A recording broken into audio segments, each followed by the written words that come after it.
The waitress watched the Mafia boss's daughter collapse at dinner, poison coursing through her veins. Everyone panicked, except one man who stayed too calm. So she stole $2 million from his vault, crossed state lines, and made a deal with his enemies. What she didn't know, saving that little girl would make her the most dangerous woman in his empire. The crystal chandelier above the Russo family dining table cast dancing shadows across 12 place settings of bone china that would never be used. Don Vittorio Russo didn't believe in wasted space, only wasted opportunities. Tonight, like most nights, only 3 plates held food: his own, his daughter's, and his consigliere's. Ana Morales moved silently between the kitchen and dining room, her worn shoes making no sound on the marble floor. She'd perfected the art of invisibility over 18 months of working in this mansion. In a house where men spoke in whispers and threats, being forgotten was survival. "Daddy, can I have more pasta?" 8-year-old Isabella's voice was the only pure thing in the Russo estate. Her dark curls bounced as she smiled up at her father, tomato sauce dotting her chin. Vittorio's hard expression softened, the only crack in his armor. "Anything for you, Principessa," he gestured to Anna, without looking at her. "More for Isabella." "Right away, sir." Anna reached for the serving dish, but something made her pause. A smell. Faint. Bitter almonds, mixed with something metallic. Her grandmother had been a healer in Honduras before immigrating, and she taught Anna one crucial lesson: trust your nose before your eyes. The sauce looked perfect. Rich, red, homemade by the estate's chef. But that smell. "Actually, Mr. Russo, may I bring fresh pasta from the kitchen? This batch is getting cold." Marco Bianchi, the consigliere, looked up sharply. His fork stopped midway to his mouth. For just a second, something flashed in his eyes. Fear? Anger?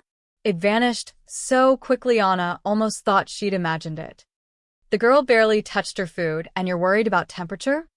Marco's laugh was smooth as silk. "You're too devoted, Anna. Sit down, Isabella. Finish what you have." But Anna had already lifted the serving dish. "It'll only take a moment." Isabella said she wants more pasta. Vittorio's voice cut through the room like a blade. "Marco, when did you start telling my daughter what to do?"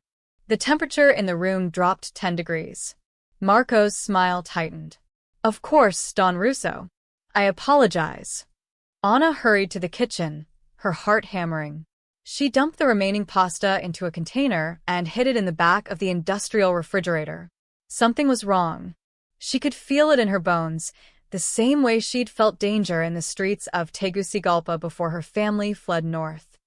When she returned with fresh pasta, Isabella was laughing at something her father said. The child's joy was infectious, and even Marco seemed to relax. Anna served the new portion, watching carefully as Isabella took her first bite. This is better," Isabella declared. "Anna always knows what I like." "That's because Anna pays attention." Vittorio's eyes met hers for a brief moment. "Unlike some people." The meal continued for another 20 minutes. Anna cleared the appetizer plates, refilled water glasses, and prepared dessert. Everything seemed normal. She was starting to think she'd overreacted about the smell. Then Isabella coughed. It started small, just a tickle in her throat. But within seconds, the cough became violent. The girl's face flushed red, then drained to a sickly white. "Bella?" Vittorio was on his feet instantly. "Bella, what's wrong?" Isabella tried to speak, but only a wheeze emerged. Her small hands clutched at her throat.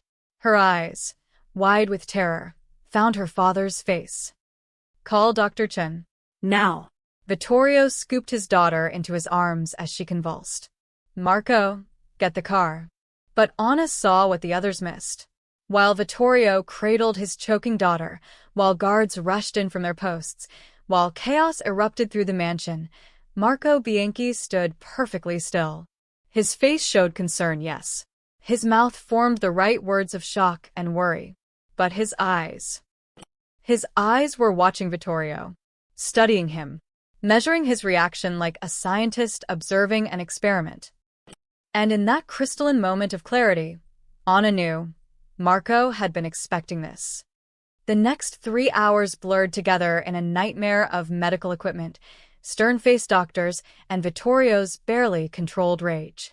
Dr. Chen arrived within 15 minutes, his emergency bag already open before he reached Isabella's bedroom. 2 more specialists appeared within the hour, summoned by a single phone call from the most powerful man in the Southern Territories. Anna stayed in the shadows, cleaning up abandoned coffee cups and dinner plates that no one remembered leaving behind. She watched. She listened.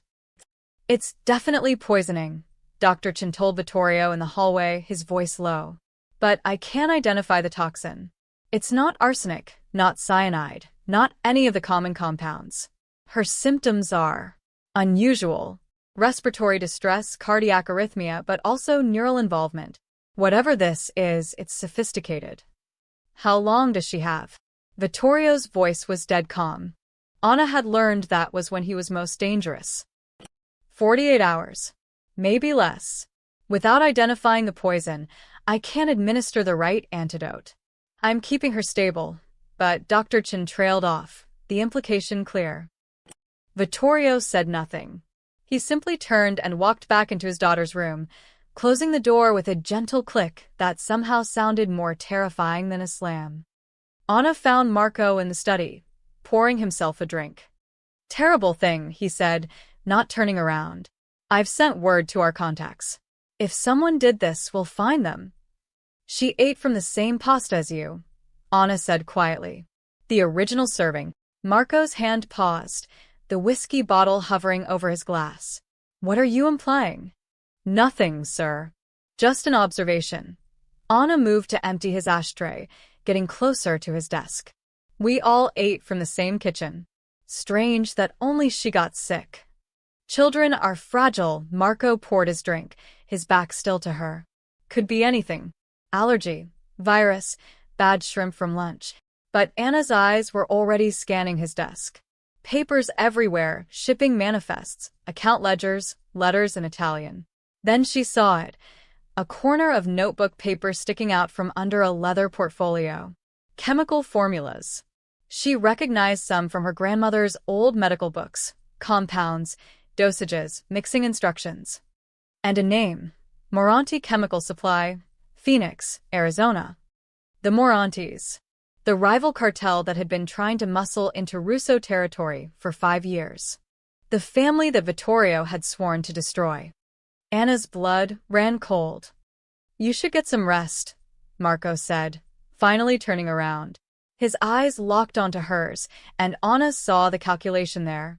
He was wondering what she'd seen, how much she'd guessed. "It's going to be a long night. The Dom will want fresh coffee every hour, I imagine." "Yes, sir." Anna bowed her head and left, but her mind was racing. The poison came from inside the house. Marco had access to Isabella's food.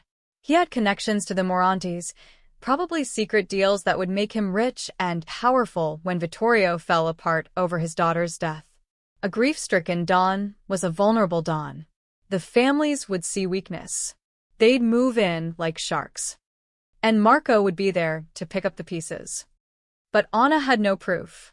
Just a smell she couldn't explain, a look she might have misread, and a piece of paper covered in chemicals.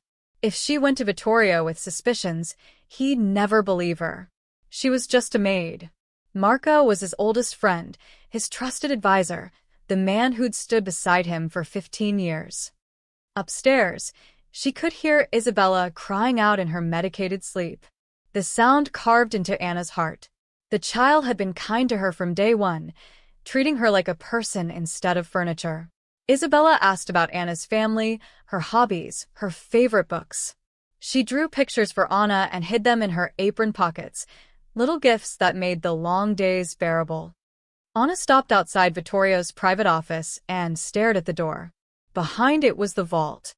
She'd cleaned this room 100 times, had memorized every detail including the electronic keypad that Vittorio thought no one noticed him using. 0-4-1-3. April 13th, Isabella's birthday.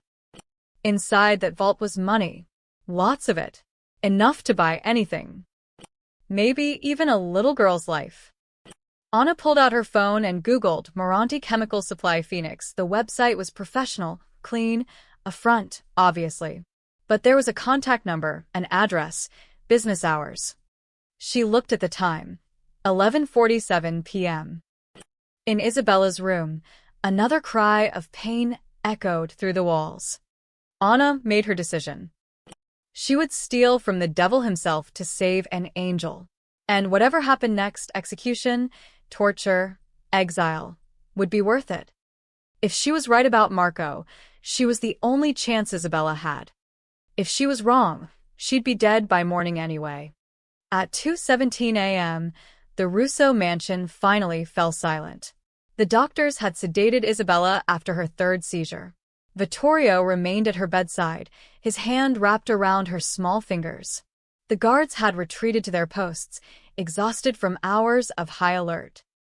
Anna waited in the servants' quarters until Maria, the head housekeeper, started snoring. Then she slipped out, barefoot, wearing black leggings and a dark sweater. Her maid's uniform lay folded on her bed. She might never wear it again. The office door was unlocked. Vittorio never locked internal doors. He didn't fear anyone inside his own walls. That arrogance would cost him €2 million tonight.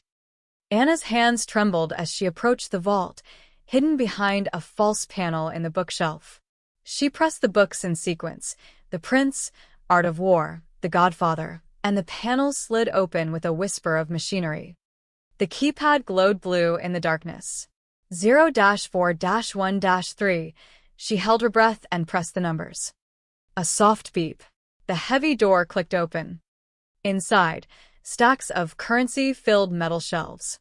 Euros, dollars, pounds, organized by denomination and bundled with paper bands. Anna grabbed a leather briefcase from the corner and began filling it with euro notes. She took only hundreds and 500s, nothing that would be immediately missed from a quick visual check. 2 million. That's what the dark web forums said a custom antidote formula cost from black market chemists. She'd spent the last hour researching on her phone, her broken screen device connecting her to an underworld she'd hoped never to enter again. The briefcase filled quickly. She was zipping it closed when footsteps echoed in the hallway. Anna froze, her heart stopping. The steps were slow, deliberate. They paused outside the office door. She couldn't close the vault. The mechanism was too loud.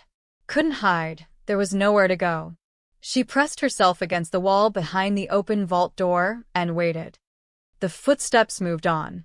A guard doing rounds, nothing more. Anna counted to 60. Then sealed the vault and reset the bookshelf. She grabbed the briefcase and slipped out through the servants' entrance, the same door she'd used every morning for 18 months. The night air hit her face like freedom and damnation mixed together. By 4 a.m., Anna was on a Greyhound bus heading to Phoenix, Arizona. She'd paid cash for the ticket at a 24-hour station downtown, giving a fake name to the board clerk. The briefcase sat in her lap, too valuable to trust to the overhead compartment.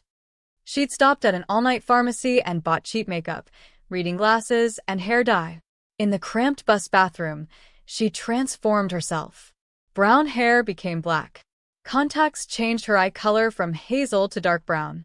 The glasses made her look older, professional. By dawn, Anna Morales, the maid, had disappeared. In her place sat Carmen Russo, courier for the Dawn. The name had come to her in a flash of desperate inspiration. Russo was common enough in Italian circles. Carmen was her confirmation name, one she hadn't used in years. Together, they sounded legitimate. A distant cousin, perhaps, or a trusted associate's daughter. The bus ride took 11 hours. Anna didn't sleep.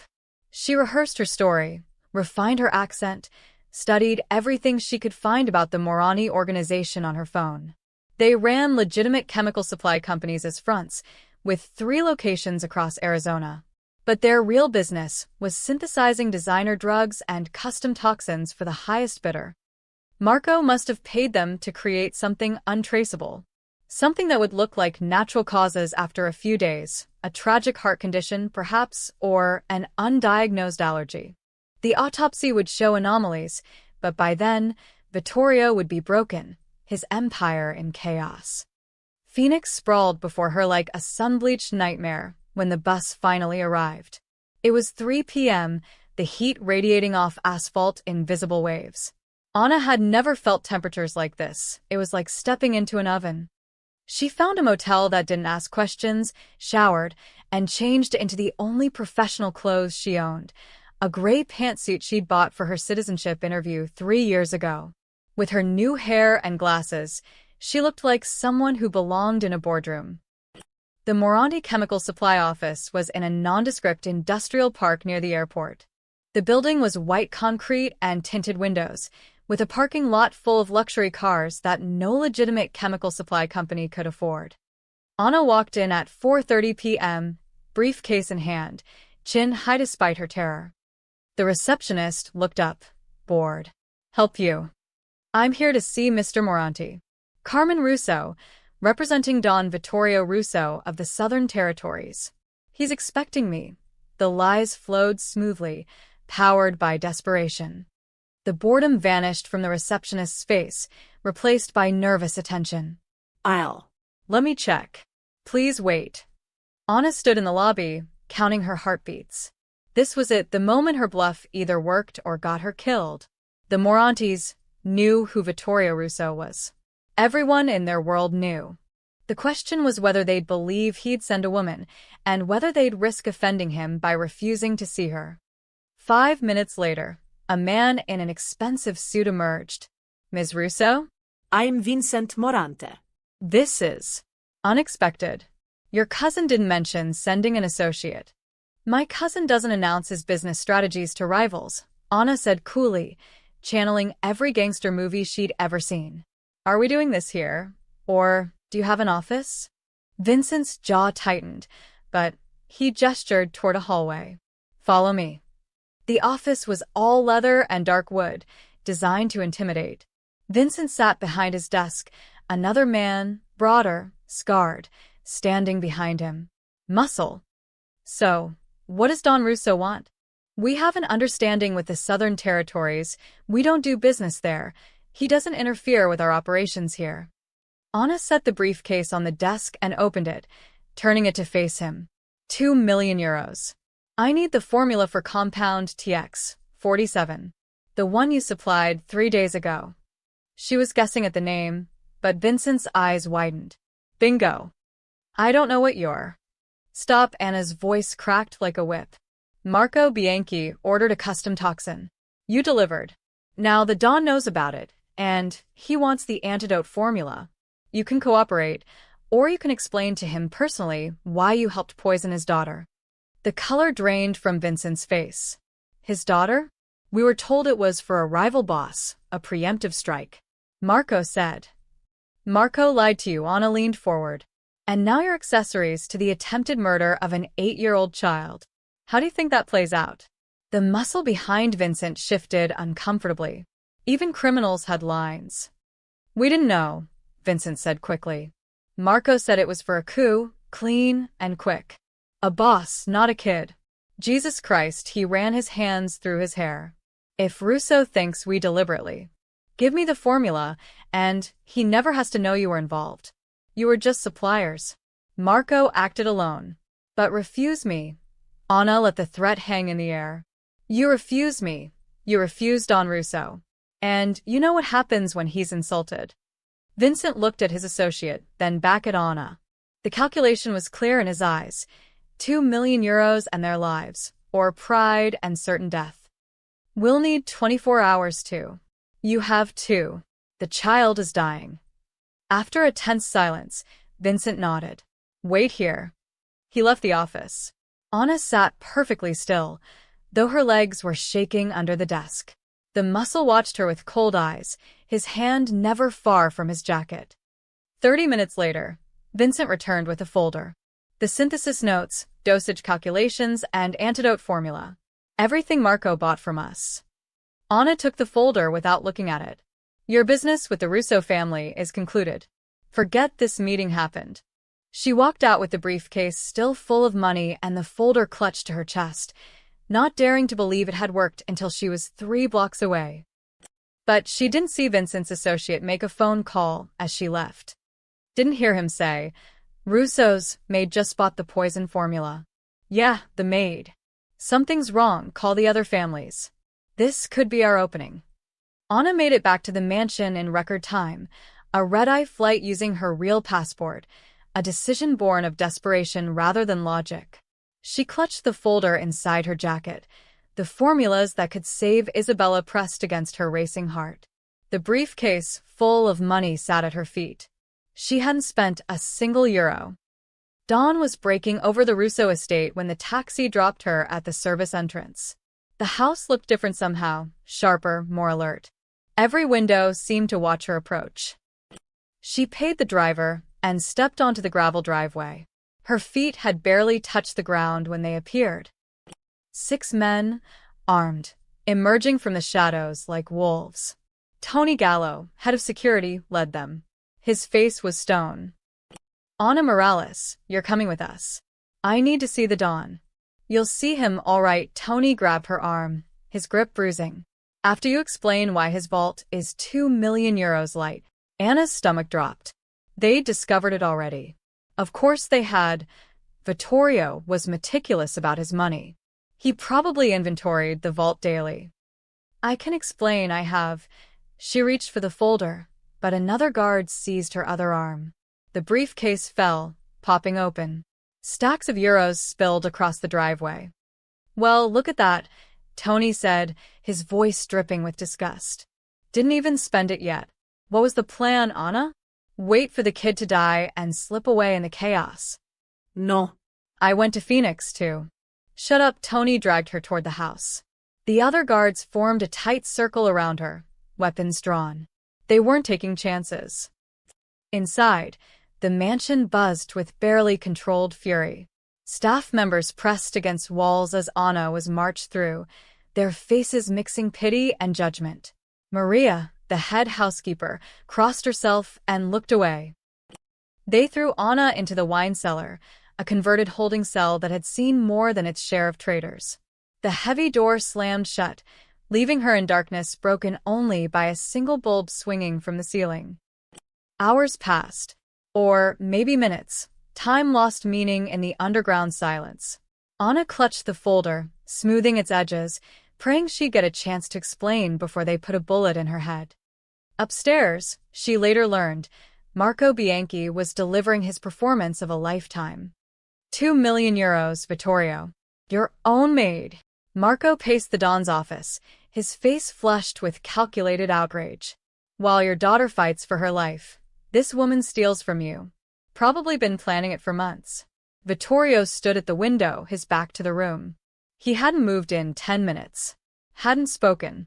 Isabella's labored breathing echoed through the baby monitor on his desk, each wheezing gasp a countdown to the unthinkable. She flew to Phoenix, Marco continued, checking his phone with practiced casualness. My contact saw her meeting with the Morantes. The Morantes, Vittorio. Your enemies. That got a reaction. Vittorio turned, his face a mask of cold rage. She met with them? For 2 hours. Private office, closed doors. Then she flew back here with your money. Probably thought she could return it before anyone noticed. Marco shook his head. This is what happens when you get soft, when you let outsiders get close. She saw an opportunity and took it. The Morantes, Vittorio's voice was barely a whisper. While my daughter dies, my maid does business with a family trying to take my territory. It's the ultimate betrayal. Marco moved closer, lowering his voice. Let me handle this. You stay with Isabella. I'll make the maid talk, find out what she told them, what she sold. Then we end this quietly. But Vittorio raised a hand. No. Lock her up until morning. When my daughter is gone, his voice cracked, the only emotion he'd shown. When Isabella is gone, I'll deal with the traitor myself. Marco hid his smile. Perfect. By morning, the child would be dead, Vittorio would be destroyed, and Anna, the only person who suspected the truth, would be executed for treason. He'd orchestrated it beautifully. As you wish, Don Russo. Marco bowed his head in false reverence. I'll make sure she's secure. In the wine cellar, Anna heard footsteps approaching. The door opened, and Luca Romano stepped in, a young guard she'd known since he'd started working at the estate 6 months ago. Unlike the others, his face showed conflict rather than contempt. I'm supposed to check you for weapons, he said quietly. Luca, please, I need to see the Dawn. I have something that can save Isabella. You stole 2 million euros and met with his enemies. Luca's voice was anguished. How could you, Anna? We all trusted you. Isabella loved you. I went to Phoenix to buy this. Anna thrust the folder at him. It's the antidote formula. Isabella was poisoned, Luca. Someone in this house poisoned her, and I needed the formula to save her life. Luca stared at the folder, not taking it. That's insane. Who would? Marco Bianchi. The name hung in the air like a bomb. Luca stepped back, his hand moving instinctively to his weapon. You're accusing the consigliere? Anna, they're going to execute you at dawn. Don't make it worse with crazy conspiracy theories. Look at the folder. It's from Moranti Chemical Supply. They created the poison. Marco ordered it 3 days ago. I saw the paperwork in his study. He's working with the Morantis to destroy the Dawn. Then why would you steal money and go to them? If you had proof, you should have. Vittoria would never believe me. Anna's voice broke. I'm nobody. A maid from Honduras who cleans toilets and serves pasta. Marco is his oldest friend. I needed the antidote to prove I was right, to save Isabella before it was too late. Luca looked at the folder, then at Anna. She could see him wrestling with it, trained loyalty versus human doubt. Please, Anna whispered. If I'm lying, Isabella dies anyway, and you can execute me with a clear conscience. But if I'm right and you do nothing, an innocent child dies because we were all too afraid to question Marco Bianchi. The silence stretched between them. Upstairs, through the floorboards, they could hear raised voices. Dr. Chen shouting orders. A machine beeping frantically. Luca snatched the folder from Anna's hands. I'll give it to Dr. Chen. If you're lying, if this makes things worse. It won't. I swear on my life. Your life's already forfeit, but Luca's eyes were softer now, less certain. The Dawn ordered your execution at dawn. Said you'll answer for this when his daughter is gone. Then we have until dawn. Anna grabbed the bars of her cell. Tell Dr. Chen the poison is a custom synthetic compound, TX 47. The antidote synthesis is on page 4. The dosage calculations are based on Isabella's weight. I made sure they. How do you know her weight? I helped the nurse measure her last month for new school uniforms. Anna's voice was fierce now, urgent. I know everything about that little girl, Luca. I know she's allergic to strawberries, that she can't sleep without her rabbit nightlight, that she wants to be a veterinarian when she grows up. I didn't steal from her father to betray her. I stole to save her life. Luca looked at her for a long moment, then nodded once. If you're wrong, God help you. If I'm wrong, God help us all. He left, taking the folder with him. The door locked behind him with a final sounding click. Anna slid down the wall and sat on the cold concrete floor, her hands shaking now that the adrenaline was fading. She'd done everything she could. The rest was up to fate, science, and whether one conflicted guard would risk his career on the word of a desperate maid. Through the ceiling, Isabella's monitor crackled with another weak, rattling breath. Anna closed her eyes and prayed in Spanish, the words her grandmother had taught her, begging God for a miracle she wasn't sure she deserved. Outside her cell, the eastern sky began to lighten. Dawn was coming. The first rays of sunlight cut through the wine cellar's small window like divine judgment. Anna hadn't slept. Every sound from above, footsteps, voices, the mechanical hum of medical equipment, sent her heart racing with hope or dread. At 6:47 a.m., the door burst open. Tony Gallo stood there, his face unreadable. Behind him, 2 more guards. On your feet. The Dawn wants you upstairs. Anna's legs nearly gave out as she stood. This was it. Isabella must have died during the night, and now Vittoria would extract his revenge personally.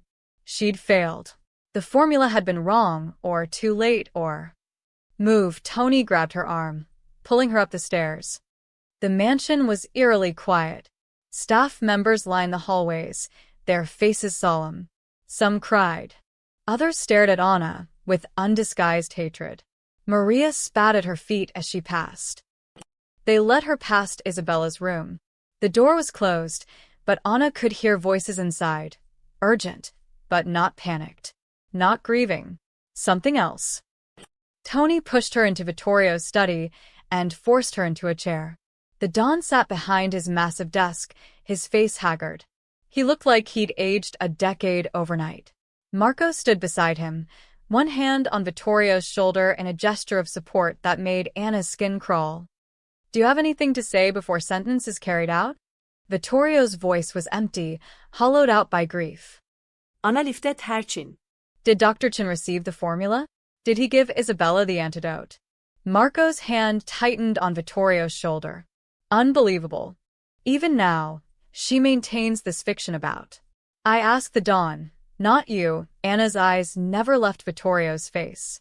Your daughter was poisoned with a synthetic compound called TX-47. I went to Phoenix to buy the antidote formula from the Moranis because someone in this house, someone you trust, paid them to create the poison. I stole your money to save your daughter's life. If that makes me a traitor, then kill me. But tell me first, did Dr. Chin use the formula? Vittorio stared at her, his expression unreadable. The silence stretched so long that Anna thought he wouldn't answer. Then, he did. Anna's heart leaped. And nothing. You brought chemical formulas from our enemies and convinced a guard to give them to my daughter's doctor. He administered some experimental compound at 3 a.m. based on the word of a thief. Vittorio stood, his movements slow and deliberate. You could have killed her faster. But I didn't. Anna's voice was steady now. Is she dead, Mr. Russo? Not yet. The words were bitter. Not yet. Then there's still hope. Hope. Marco laughed, the sound sharp. She's brain damaged from the seizures, Vittorio. Even if she survives, she'll never be the same. This woman's interference. A sound cut through the room, distant but clear. A child's cough. Not the violent, choking gasps of the night before. A normal cough, followed by a weak voice. Daddy? Vittorio's head snapped toward the door. His eyes went wide. Daddy, I'm Festi. The Don moved faster than Anna had ever seen him move. He sprinted from the study, Marco, and the guards close behind. Anna stayed in her chair, her hands gripping the armrests, afraid to believe what she'd just heard. Footsteps thundered overhead. Shouts, not of anguish, but of disbelief. Dr. Chen's voice, loud and professional. Her vitals are stabilizing. Heart rate normalizing. Respiratory function improving. Then, cutting through everything, Isabella's small voice. Why is everyone crying? I just want apple juice. Anna's vision blurred with tears. The little girl was alive, awake, asking for juice like it was any other morning. The antidote had worked. Minutes passed like hours. Anna sat alone in the study, listening to the chaos above transform into celebration. Nurses were crying. Staff members were hugging. Someone started praying loudly in Italian. When Vittorio finally returned, his face was transformed. The haunted look was gone, replaced by something Anna had never seen in him before. Pure, overwhelming relief. His eyes were red-rimmed, his cheeks wet with tears he hadn't bothered to hide. Behind him, Marco's face was ashen. She's awake, Vittorio's voice broke. She's asking for her rabbit. For breakfast. For he couldn't continue. He sank into his chair, covering his face with his hands. Don Russo, Anna's voice was soft. I kept my promise. Your daughter lives. Vittorio looked up at her, and for the first time, really saw her. Not a maid. Not a servant. A person who had risked everything when no one else could. Dr. Chun says the antidote was perfect. Precisely calibrated for her weight, her age, the specific toxin. He says Vittorio's voice hardened. He says whoever created this formula knew exactly what poison was used, that it would be impossible to create an antidote without detailed knowledge of the original compound. Marcos shifted uncomfortably. Well, obviously the Morantes knew everything. Anna stood, her fear replaced by righteous anger. They knew because they created both the poison and the antidote. They knew because someone ordered TX-47 from them 3 days before Isabella collapsed. Someone with access to her food. Someone who wanted this family destroyed. These are serious accusations, Marco said, his voice smooth but his eyes dangerous. Made by a woman who stole 2 million euros and conspired with our enemies. Vittorio, you can't possibly. Where's the money, Anna? Vittorio interrupted. In the briefcase on your driveway. I didn't spend any of it. I only needed the formula. The Moranis gave it to me when I told them you knew about their involvement in poisoning your daughter. They panicked, blamed Marco Bianchi for lying to them about the target. They thought it was a rival boss, not a child. The room went dead silent. What did you say? Vittorio's voice was dangerously quiet. They said Marco told them it was for a coup. A quick, clean kill of a rival. When I said it was Isabella, they gave me everything. They didn't want you coming after them for killing a little girl. Marco laughed, but it sounded hollow. This is absurd. I've been your friend for 15 years. This woman is a criminal who... Show me the briefcase, Vittorio said to Tony. The head of security left and returned minutes later with a battered case. He opened it on the desk. 2 million euros, exactly as Anna had packed it, minus a few bills that had scattered on the driveway.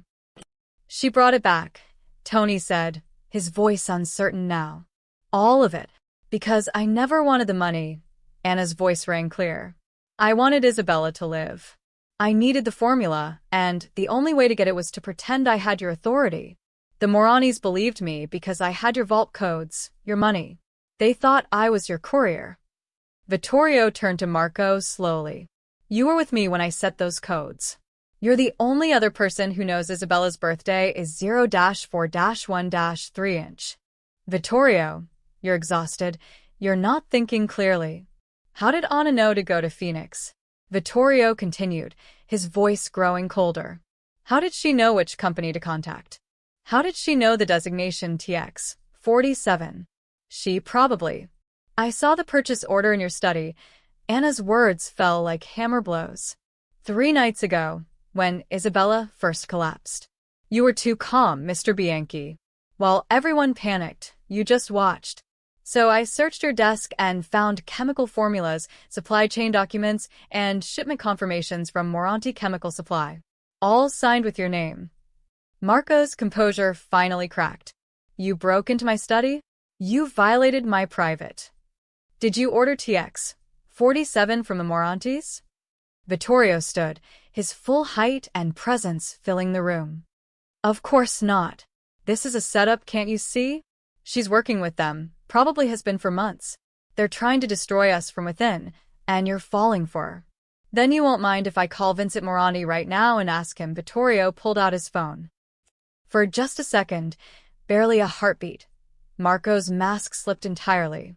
Anna saw the calculation in his eyes, the trapped animal panic, the rage of a plan unraveling. Then he lunged for the door. Tony caught him before he'd taken 3 steps, slamming him against the wall with enough force to crack the plaster. 2 other guards had their weapons drawn instantly. Close the doors, Vittorio said softly. No one leaves until I'm done cleaning house. Marco struggled against Tony's grip, his polished facade completely shattered. Vittorio, please let me explain. Explain what? How you tried to murder my daughter. How you betrayed 15 years of friendship. The Don's voice was colder than Anna had ever heard it. How you thought I'd fall apart and let you pick up the pieces. It wasn't supposed to be this way. You've gotten weak, Vittorio. The families see it. Someday, someone was going to move against you and I... So you decided to be that someone. Vittorio nodded slowly. Take him to the basement. I'll deal with him when I'm ready. As the guards dragged Marco away, his eyes found Anna's. The hatred there was pure and absolute.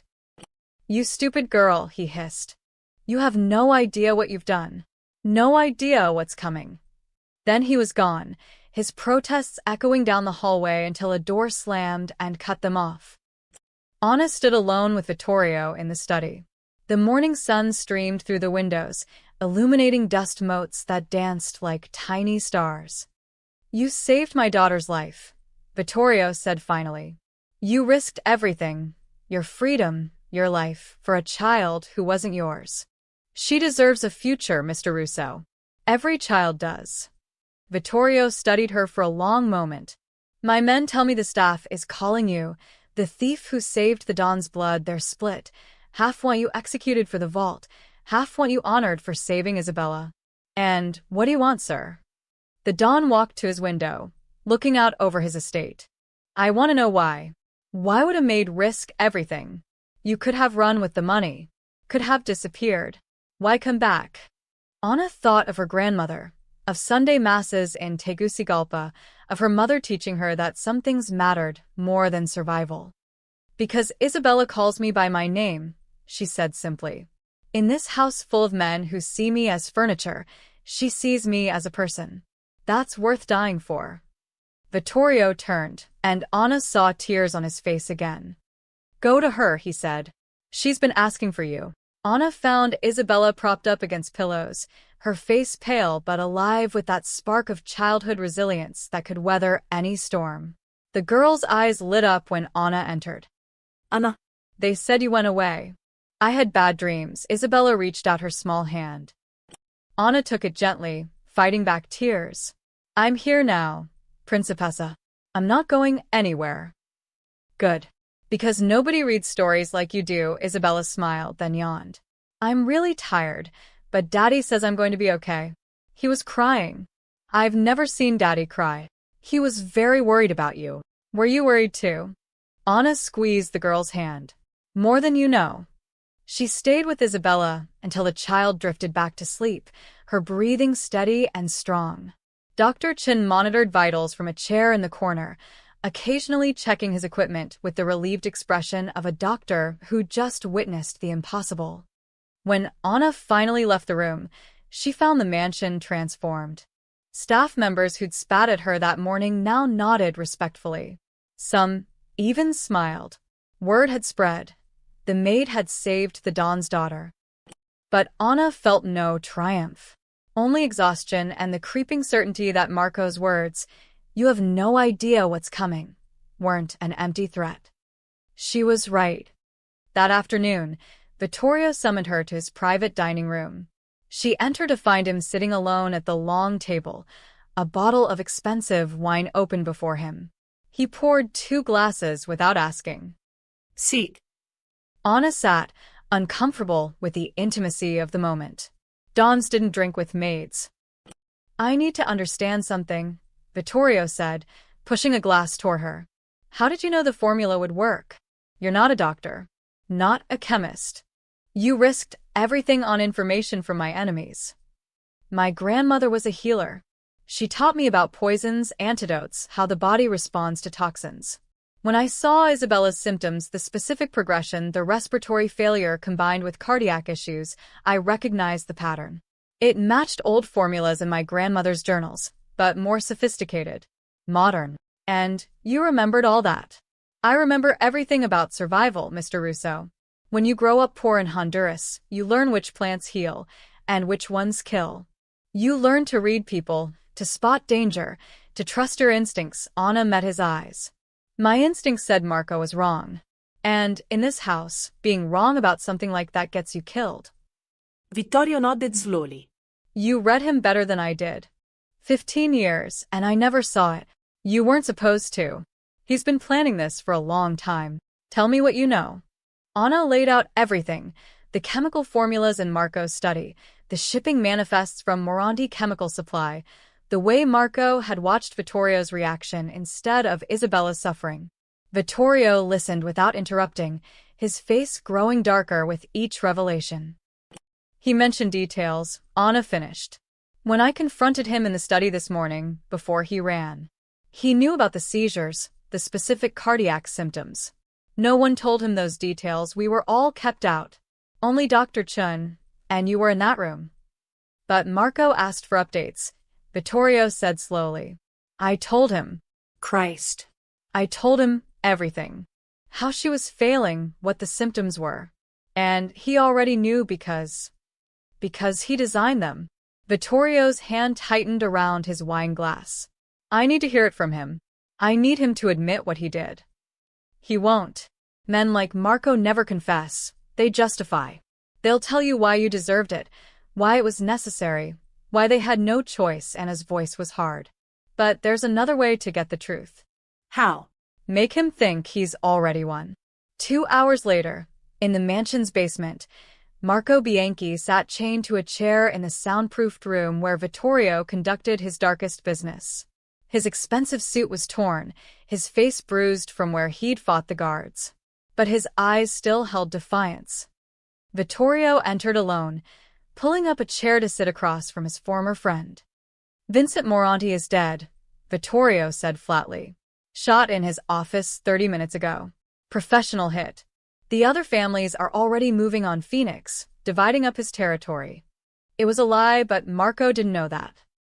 Good, Marco said. He was sloppy. Should have killed the girl when he had the chance.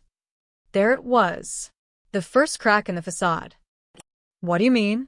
Vittorio kept his voice neutral. Marco laughed bitterly. Come on, Vittorio. We both know how this ends. You're going to kill me. I might as well tell you how close I came. He leaned forward as far as his chains allowed. I paid the Moranis $50,000 for TX 47. Colorless, tasteless, mimics a dozen natural conditions. Isabella was supposed to die in her sleep within 48 hours. Tragic. Unexplainable. You would have been destroyed. Why? The single word carried the weight of 15 years. Because you're finished and you're too blind to see it. The old ways are dying. The Morantis, the Calabrese family, the Russians, they're all closing in. You think honor and loyalty matter anymore? They don't. It's about profit, about adapting. I tried to tell you, tried to modernize our operations, but you clung to your outdated code. Marco's voice grew venomous. So I made a choice. Better to be part of the new order than die with the old 1 inch. By murdering my daughter. By removing your weakness. Marco's composure shattered completely. She made you soft. Every decision filtered through what's best for Isabella. You turned down the Calabrese partnership because it meant more time away from her. You refused the weapons deal because you didn't want that in her world. She was holding you back. She's 8 years old. She's a liability. And when she was gone, you would have been vulnerable. Broken. The families would have moved in, and I was positioned to broker the transition. A peaceful transfer of power, new alliances, real profit. Instead, you're damned Maid. Marco's face twisted with rage. Ruins everything. How? How did a cleaning woman outsmart my entire plan? Because she saw what I couldn't. Vittorio stood, his voice cold as winter. She saw the truth about you. Behind the two-way mirror, Anna watched with Tony and 3 other guards. Dr. Chen stood beside her, recording everything on his phone at Vittorio's request. He actually admitted it, Dr. Chen whispered, horrified. 15 years of friendship, and he poisoned a child. He never saw her as a child, Anna said quietly. Just an obstacle. On the other side of the glass, Marco was still talking, the words pouring out now in a toxic flood of justification and rage. I had it all planned. The Morantis would take Phoenix, I'd take your territories, and we'd split the profits. A new era, Vittorio.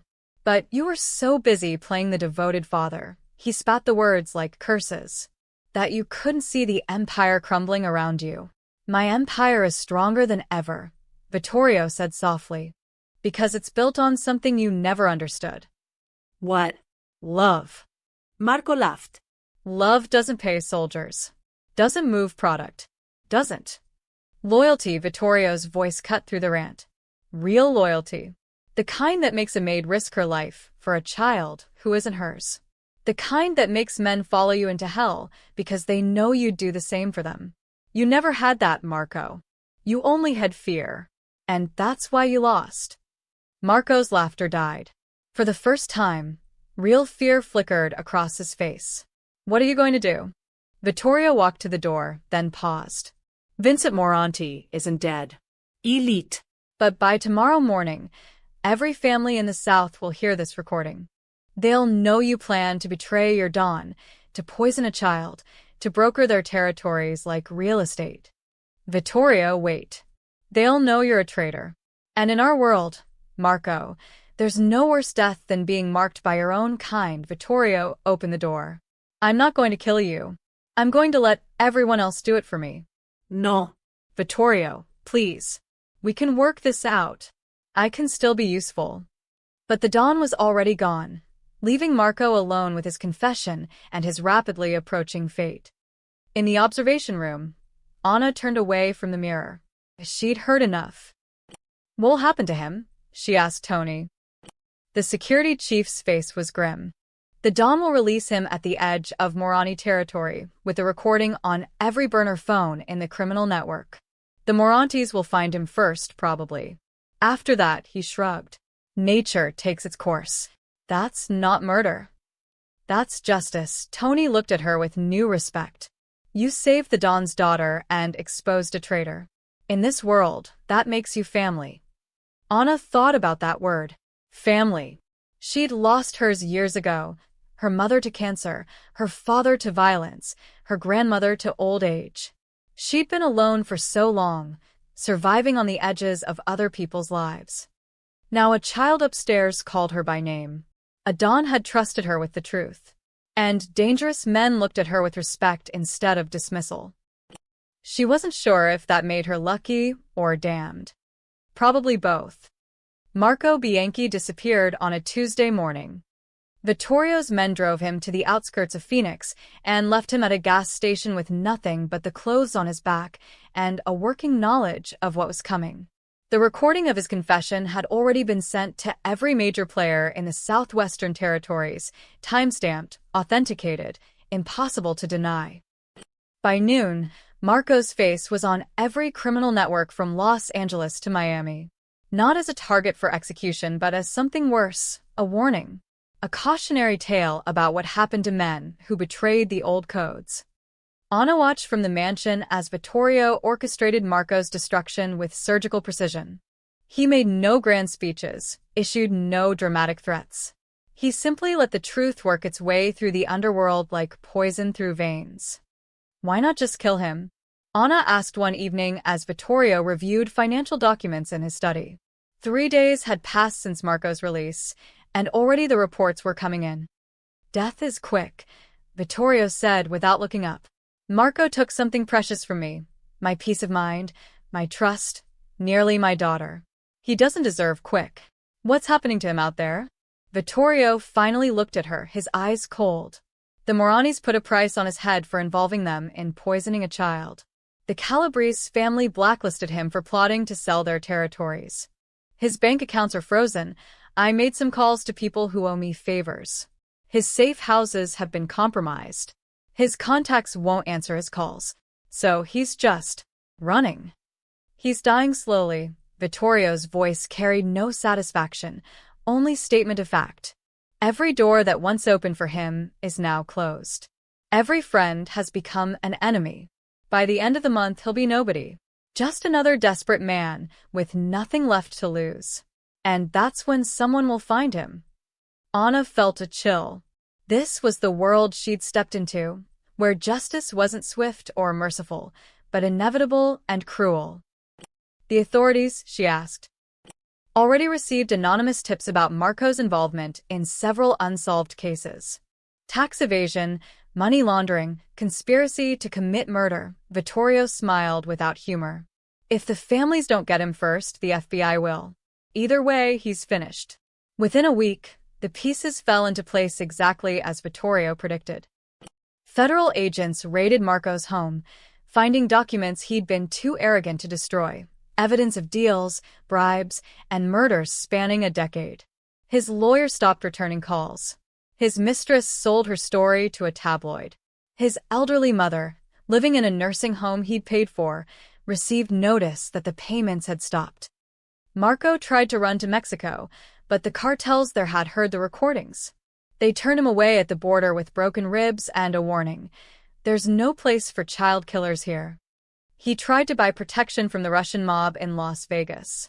They took his offer, his remaining cash, and left him beaten in an alley. Every avenue closed. Every bridge burned.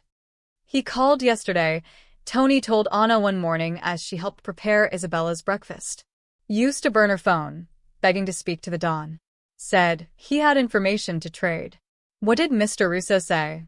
Hung up without a word. Tony poured coffee, his face thoughtful. You know what's strange? The Don isn't celebrating. Isn't even watching the reports anymore. He's just moved on. Anna understood.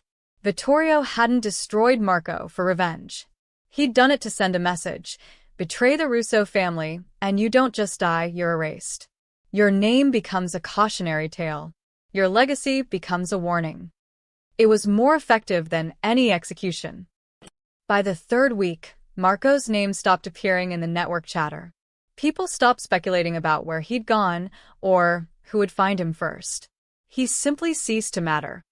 Then, on a humid morning in late summer, a jogger found a body in the desert outside Tucson.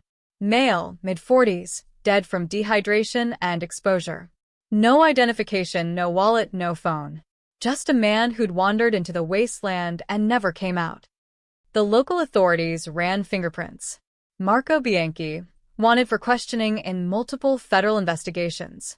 They called it an accident, a desperate man running from the law who made poor survival choices. The criminal world knew better. When the news reached the Russo estate, Vittorio was having breakfast with Isabella.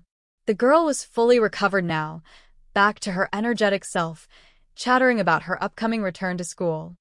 Tony approached discreetly and whispered in the Don's ear. Vittorio nodded once, then returned his attention to his daughter. And you want to join the science club? Yes. We get to dissect frogs and everything. Isabella bounced in her seat. Anna says science is important. Right, Anna? Anna, standing nearby with a fresh pot of coffee, smiled. Very important, Principessa. Later, after Isabella left for her tutoring session, Vittorio called Anna into his study. Marco is dead, he said simply. Exposure. The desert claimed him. Anna felt nothing. No satisfaction, no remorse. Just a distant sense of completion. And the other families? Satisfied. They see that justice was served without bloodshed in their territories. No wars, no retaliation, just consequences. Vittorio poured 2 drinks, whiskey this time. I've been thinking about my empire, Anna. About what Marco said. Sir? He wasn't entirely wrong. The old ways are changing. The families that survive will be the ones that adapt. Vittorio handed her a glass. But adapt doesn't mean abandon everything. It means keeping what matters and cutting away the rot. What are you going to do? Restructure. The men who stood with Marco, who shared his vision of profit over honor, they're being reassigned. Demoted. Replaced with younger lieutenants who understand that loyalty isn't just a word. He sipped his drink. I'm also legitimizing more of the business. Real estate, construction, energy. Legal fronts that actually make legal money. That's smart. It's survival. Vittorio looked at her directly. I need people I can trust in key positions. People who've proven their loyalty beyond doubt. Tony will become my new consigliere. And I want you to manage Isabella's trust fund and education accounts. Anna nearly dropped her glass. Sir, I'm not qualified. You stole 2 million euros from my vault, traveled across state lines, negotiated with my enemies, and brought back exactly what you promised. That's more qualification than most of my accountants have. Vittorio's expression softened slightly. My daughter trusts you. After everything that's happened, that means something. I'm honored, but nothing. You'll be compensated appropriately. Your immigration status will be secured, green card, citizenship, whatever you need. You'll have an office here, access to the household accounts, and a salary that reflects your new position. He raised his glass. You saved my daughter's life, Anna. Let me save yours in return. Anna thought about it. A real job. Legal status. Security. Everything she'd dreamed of since crossing the border with nothing but hope and determination. "What about the staff?" she asked. "Some of them still think I'm a thief." "Then prove them wrong. Not with words, with actions. Show them that loyalty and courage matter more than where you come from or what you've done." Vittorio's voice hardened slightly. "And anyone who can't accept that can find employment elsewhere." That afternoon, Vittorio called a household meeting. Every staff member, every guard, every person who worked on the estate gathered in the main hall. 3 weeks ago, someone tried to destroy this family from within, Vittorio began, his voice carrying through the room. "A man I trusted more than anyone used that trust to poison my daughter. He would have succeeded, but for the courage of one person who saw what others missed." Eyes turned to Anna, standing near the back with Maria and the other household staff. Ana Morales risked everything to save Isabella. She broke my rules, yes. Stole my money, yes. But she did it for the right reasons, and she came back to face the consequences. Vittorio's gaze swept the room. "From this day forward, she is not a maid. She is Isabella's caretaker and financial guardian. She is family. Anyone who has a problem with that can collect their final paycheck and leave."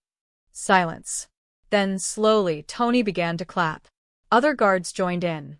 Within moments, the entire room was applauding, some genuine, some obligatory, but all respectful. Maria approached Anna afterward, her eyes wet. "I'm sorry," the old housekeeper said. "I said terrible things. Called you a traitor. I should have known better." "You are protecting the family you serve," Anna replied gently. "I understand. Still, What you did. Not many would have that courage." Maria squeezed her hand. "Welcome to the real family, Mija." As the crowd dispersed, Anna stood in the grand hallway of the Russo mansion, no longer a servant in someone else's home, but something else entirely. She wasn't sure what yet, but for the first time in years, she felt like she belonged somewhere. Upstairs, Isabella's laughter echoed through the halls, bright and alive.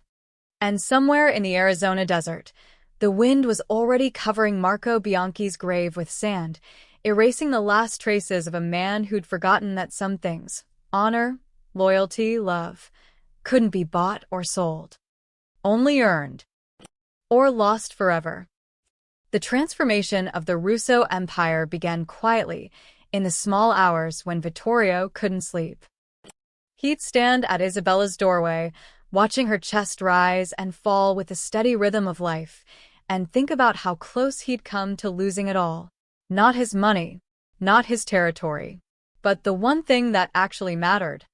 "You're doing it again," Anna said softly one night, finding him there at 2 a.m. Vittorio didn't startle. He'd grown used to her presence, the way she moved through the house like a guardian spirit. Doing what? Counting her breaths. Making sure she's real. He smiled faintly. "Is it that obvious? To someone who did the same thing for 3 weeks straight?" "Yes." Anna stood beside him, both of them watching the sleeping child. "She's okay, Mr. Russo. She's going to stay okay. Because of you. Because she's strong. Like her father." Vittorio turned to look at her, really look at her. Not the maid he'd barely noticed for 18 months, but the woman who'd risked everything, without hesitation. "I built an empire on fear," he said quietly. "I taught men to obey through threats, through violence, through the certainty that crossing me meant death. And I thought that was strength. It is one kind of strength. It's hollow." His voice carried a weight Anna had never heard before. "Marco feared me for 15 years. Obeyed me perfectly. Stood at my side through wars and negotiations. And the moment he saw an opportunity, he tried to murder my child. All that fear, all that power, it meant nothing." Anna chose her words carefully. "Fear makes people obey, but it doesn't make them loyal." No. "It doesn't." Vittorio's gaze returned to Isabella. "You know what you reminded me of? What I'd forgotten." "What?" "Trust." The word came out rough, like he was speaking a foreign language. "Real trust. The kind that doesn't need threats or chains. You trusted that I'd eventually see the truth about Marco. That saving Isabella mattered more than your own life. That's not fear. That's something else entirely. That's what people do for children, Mr. Russo. Any decent person would have. No, he cut her off gently. Most people would have looked the other way. Or gone to me with suspicions I would have ignored. Or taken the money and run. You did the only thing that could have worked, knowing it would probably get you killed, he paused. I spent years teaching men to fear me. You reminded me what trust can do. The words hung in the air between them, heavy with implication. Over the following weeks, the household noticed changes.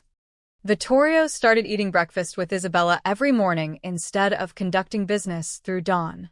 He asked his guards about their families, remembered their children's names, attended their weddings. When a junior lieutenant made a costly mistake with a shipping route, instead of the expected brutal punishment, Vittorio sat him down and asked, "What did you learn?" The young man had stammered, confused, expecting violence. I learned to double-check coordinates, Don Russo. To verify routes personally rather than trusting secondary sources. Good. Don't make the same mistake twice, and that was it. No broken bones, no public humiliation. Just a lesson learned and a second chance given. The change rippled through the organization like a stone dropped in still water. The dawn's gone soft, some of the older guards muttered. That maid's gotten into his head. But Tony, now consigliere, shut down that talk immediately. The dawn's gone smart. There's a difference. Watch and learn. The real test came 6 weeks after Marco's death, when Vittorio's Council of Lieutenants gathered for their quarterly review. 8 men who controlled different aspects of the empire: shipping, real estate, enforcement, political connections. These were the old guard, men who'd served Vittorio for decades. Anna wasn't supposed to be there, but Vittorio had asked her to sit in, to observe, to learn how the empire actually functioned. Several lieutenants had objected. She's not family, Roberto Messina growled. She's got no business hearing our operations. She is family, Vittorio replied calmly. She saved my daughter. That makes her more family than blood relatives who've never lifted a finger for this organization. She's a maid from Central America, another lieutenant said carefully. With all respect, Don Russo, she doesn't understand our world. She understood it well enough to expose a traitor when none of you did. Vittorio's voice carried an edge now. Anastais. Continue. The meeting proceeded with Anna sitting quietly in the corner, taking mental notes. She watched how these men interacted, the subtle power plays, the careful language, the unspoken hierarchies. Then Roberto brought up the labor situation at their construction sites. We've got union organizers sniffing around the downtown project, making noise about safety violations, worker treatment. I say we handle it the old way. Make an example, send a message. What does the old way mean? Vittorio asked. Roberto's shifted uncomfortably. Accidents happen on construction sites, Don Russo. A organizer takes a fall, the others get the hint. Silence fell over the room. The old Vittorio would have nodded, would have authorized the violence without a second thought. Fear kept workers in line, kept unions scared, kept profits high. But Anna saw something different in his eyes now. No, Vittorio said simply. Roberto blinked. Sir? I said no. We don't kill union organizers. We negotiate. Vittorio leaned back in his chair. What are their actual demands? Better safety equipment, health insurance, wage increases. The usual socialist nonsense. How much would it cost to meet their demands? Roberto sputtered. Don Russo, we can't just give in to. How much? Maybe. $500,000 annually across all sites. But it sets a precedent. Other workers will expect. Good. Let them expect it. Budget the changes and implement them within 60 days. Vittorio's voice was steel. I want our construction sites to become models of worker safety. Best equipment, best practices, competitive wages. That's not how we do business. Roberto's face flushed red. It's how we do business now. Vittorio stood, forcing everyone else to rise. My daughter asked me yesterday what I do for work, and I realized I couldn't give her an honest answer. I couldn't tell her that Daddy hurts people for money, that daddy kills union organizers for profit. So things are changing. With respect, another lieutenant said carefully, the other families will see this as weakness. They'll think. Let them think what they want. Vittorio's gaze swept the room. Marco thought I was weak because I loved my daughter. Where is he now? Dead in the desert. Meanwhile, I'm here, stronger than ever, with loyal people around me who stay because they choose to, not because they fear a bullet. Anna watched the lieutenants' faces. Some showed understanding, even relief. Others, like Roberto, showed barely concealed contempt. She filed those reactions away for future reference. After the meeting, Roberto cornered Vittorio in the hallway. This is a mistake.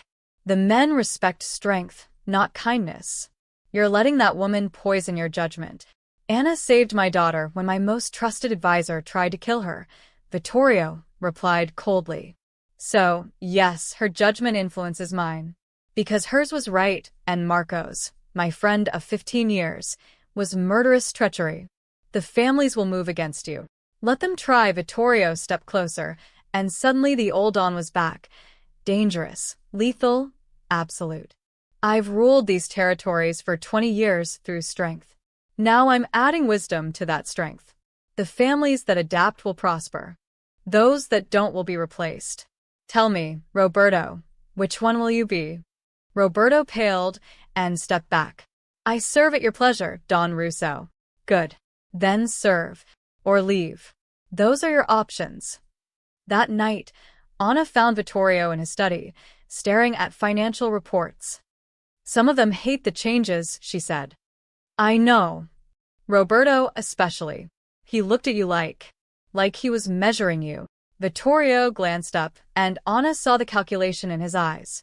Roberto has been skimming from the construction accounts for 3 years. I've known for 2. I was waiting to see if he'd confess or if his greed would escalate. And today's outburst tells me he's escalating. He'll see my reforms as weakness and make a move, probably within the month. Maybe he'll try to rally other lieutenants. Maybe he'll reach out to the Calabrese family. Vittorio smiled without humor. Either way, he'll reveal himself completely. And then I'll remove him. Anna felt a chill. You're setting a trap. I'm letting men choose their own fates. Those who adapt, who understand that strength and honor aren't mutually exclusive, will thrive. Those who cling to the old ways, Marco's ways, will fall. He closed the financial report. My daughter is 8 years old. In 10 years, she'll be an adult. I want her to inherit an empire she can be proud of, not just afraid of. That's a good goal, Mr. Russo. Call me Vittorio. You've earned that much. He poured 2 glasses of wine. Tell me something, Anna. When you stole from my vault, what did you think would happen? Honestly, I thought you'd execute me. I made peace with that. And you did it anyway. Isabella deserved to live. That was more important than my life. Vittorio studied her for a long moment. That kind of loyalty, genuine, selfless loyalty, is rarer than diamonds. It's what I need around me now. Not fear. Not obligation. But people who choose to stay because they believe in something worth protecting. Is that what you're building? Something worth protecting? I'm trying. He raised his glass. For her.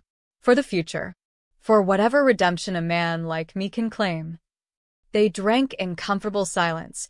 2 people from completely different worlds, united by a single truth. Some things mattered more than survival. Honor. Trust. Love. The things Marco had forgotten. The things that would either save the Russo Empire or destroy it. Time would tell which. Roberto Messina made his move 3 weeks later, exactly as Vittorio predicted. It started with whispered conversations in parking lots, encrypted messages on burner phones, and carefully orchestrated meetings at restaurants far from Russo territory. Anna heard about it from Maria, who heard it from her nephew who worked security at one of the shipping warehouses. They're calling it the Council of Tradition, Maria told Anna over morning coffee. 6 of the old lieutenants. They say the Don has lost his edge, that he's being controlled by you. Anna set down her cup carefully. Do they plan to move against him? I don't know the details. But my nephew says shipments have been rerouted. Money's moving through channels that bypass Tony's oversight. They're building something separate from the main organization. Anna found Vittorio in his study, reviewing surveillance reports. He didn't look surprised when she shared the information. Roberto, Vincent De Luca, Paul Santoro, Marcus Chin, the Fratelli brothers, he said, ticking off names. 6 lieutenants who've been with me for over a decade. They're moving product under the Morani flag now, or what's left of it after the Calabrese family carved up most of their territory. You already knew. Since the day after the council meeting. Tony's been tracking their communications, their financial movements, their meetings. Vittorio pulled up a map on his computer showing red dots scattered across 3 states. They're trying to establish an independent operation. When it's successful enough, they'll come to me with an ultimatum. Accept their terms or face a war. What are their terms? Return to the old ways. Remove you from the household. Stop the weakness of treating workers fairly and negotiating with authorities. Vittorio's voice was calm, almost amused. Essentially, they want me to become the man I was before Isabella nearly died. The man who would have let Marco's betrayal happen because I was too blind to see it. Anna sat down processing this. Why haven't you stopped them? Because stopping them too early shows my hand. I need them to commit fully, to invest their resources, to reveal all their connections, to show me exactly who in my organization is loyal and who isn't. He zoomed in on the map. Roberto's been siphoning money from construction. Vincent controls 3 shipping routes. Paul has political connections. Marcus runs our overseas manufacturing. The Fratellis handle enforcement in the Eastern Territories. Together, they represent about 40% of my operation. That's a significant threat. It's a cancer that needs to be removed surgically. Vittorio's eyes met hers. I'm going to let them build their rebellion completely. Let them think they're succeeding. And then I'm going to dismantle it piece by piece without firing a single shot. How? He smiled. The same way I dealt with Marco. Legally, strategically, and absolutely.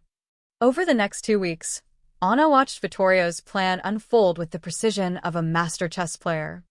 First, he promoted younger lieutenants, men in their 30s who'd grown up in a different world, who understood that the old ways of violence and intimidation were becoming obsolete. He gave them small territories, minor responsibilities, and watched how they handled them. Most exceeded expectations. Second, he began legitimizing more of the empire's operations. The construction business became fully licensed and inspected. The shipping route started carrying legal cargo with proper documentation. The real estate holdings were restructured under transparent corporate entities. To Roberto and his council, it looked like Vittorio was dismantling his own power. They grew bolder. The Don's finishing the job himself, Roberto bragged at a meeting Anna later heard on the wiretap. By the time we make our move, there won't be anything left to fight over. He's turning the family into a legitimate business. Like we're some kind of corporation instead of an organization. What Roberto didn't see was the trap closing around him. Every shipment he rerouted was tracked. Every dollar he moved was documented. Every meeting he held was recorded. Vittorio was building a case, not for execution, but for exposure. The breakthrough came when Marcus Chan made a mistake. He'd been negotiating with a Chinese manufacturing syndicate to produce synthetic opioids, planning to move them through Vincent's shipping routes and distribute them through the Fratellis' territory. It was a massive operation, worth tens of millions, and it was completely illegal. Tony's team intercepted the communications. Everything, contracts, payment schedules, distribution networks, and most importantly, the names of every corrupt official who'd been bribed to look the other way. Vittorio photocopied every document and sent them to 3 people, the FBI, the DEA, and the Calabrese family. Why the Calabrese? Anna asked when she learned about it. Because they have a strict rule against synthetic opioids, they've lost too many of their own people to addiction. They'll see this as a violation of territorial agreements and handle Marcus personally. Vittorio's voice was cold. As for the federal agencies, they've been trying to crack down on synthetic drug manufacturing for years. I'm handing them a complete case with evidence, witnesses, and documentation. They'll move fast. And Roberto? Roberto's construction accounts have been under IRS audit for a week. He doesn't know it yet. Vittorio pulled up financial records showing years of tax evasion, money laundering, and fraud. Anonymous tip from a concerned citizen. The kind of tip federal prosecutors love because it comes with bank records and paper trails. Within 72 hours, the dominoes began to fall. Marcus Chun was arrested at his home in a pre-dawn raid. Federal agents seized computers, phones, and boxes of documents. The news ran footage of him being led away in handcuffs, his face pale with shock.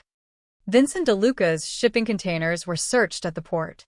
Inside, agents found not just illegal goods, but evidence of customs fraud spanning 3 years. His business licenses were revoked, his assets frozen pending investigation. Paul Santoro's political connections evaporated when leaked emails showed him bribing state senators and judges. The politicians he'd bought scrambled to distance themselves, cooperating with investigators to save their own careers. The Fratelli brothers simply disappeared. Word on the street was they'd tried to negotiate with the Calabrese family, offering territory in exchange for protection. The Calabrese sent back their ears with a message: "We don't negotiate with dealers who poison neighborhoods." And Roberto Messina received notice that the IRS was freezing all his accounts pending a full audit of 15 years of tax returns.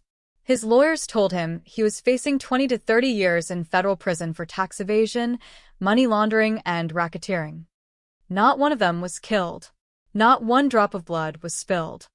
But their lives, their empires, their futures, all destroyed with nothing more than documentation and phone calls. The remaining lieutenants got the message loud and clear. At the next council meeting, only 4 of the original 8 lieutenants remained. The others had been replaced by younger men who looked at Vittorio with something between awe and terror. The old guard made a choice, Vittorio said simply, addressing the room.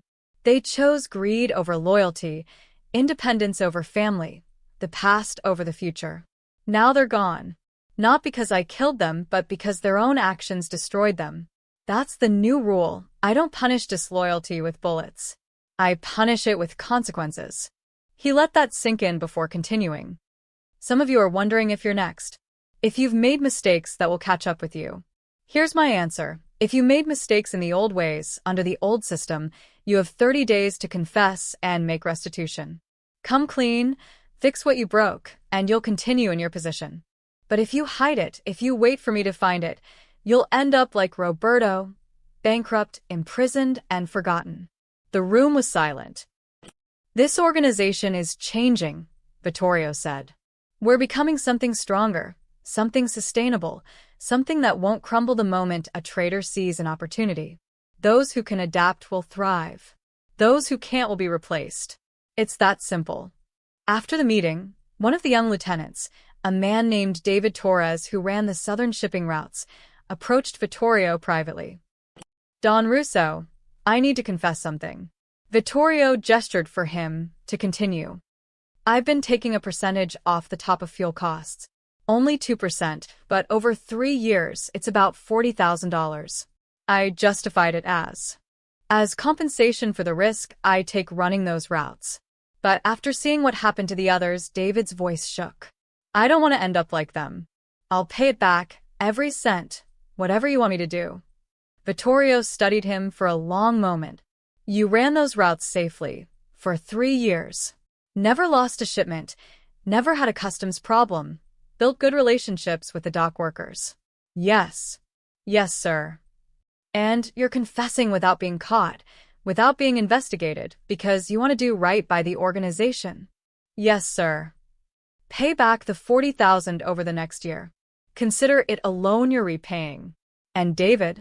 Vittorio's voice softened slightly. Thank you for your honesty. That's what I need now. Not perfection, but integrity. David left looking relieved, and Anna understood what Vittorio was doing. He wasn't just removing traitors. He was rebuilding the organization's culture from the ground up. Fear was being replaced by accountability.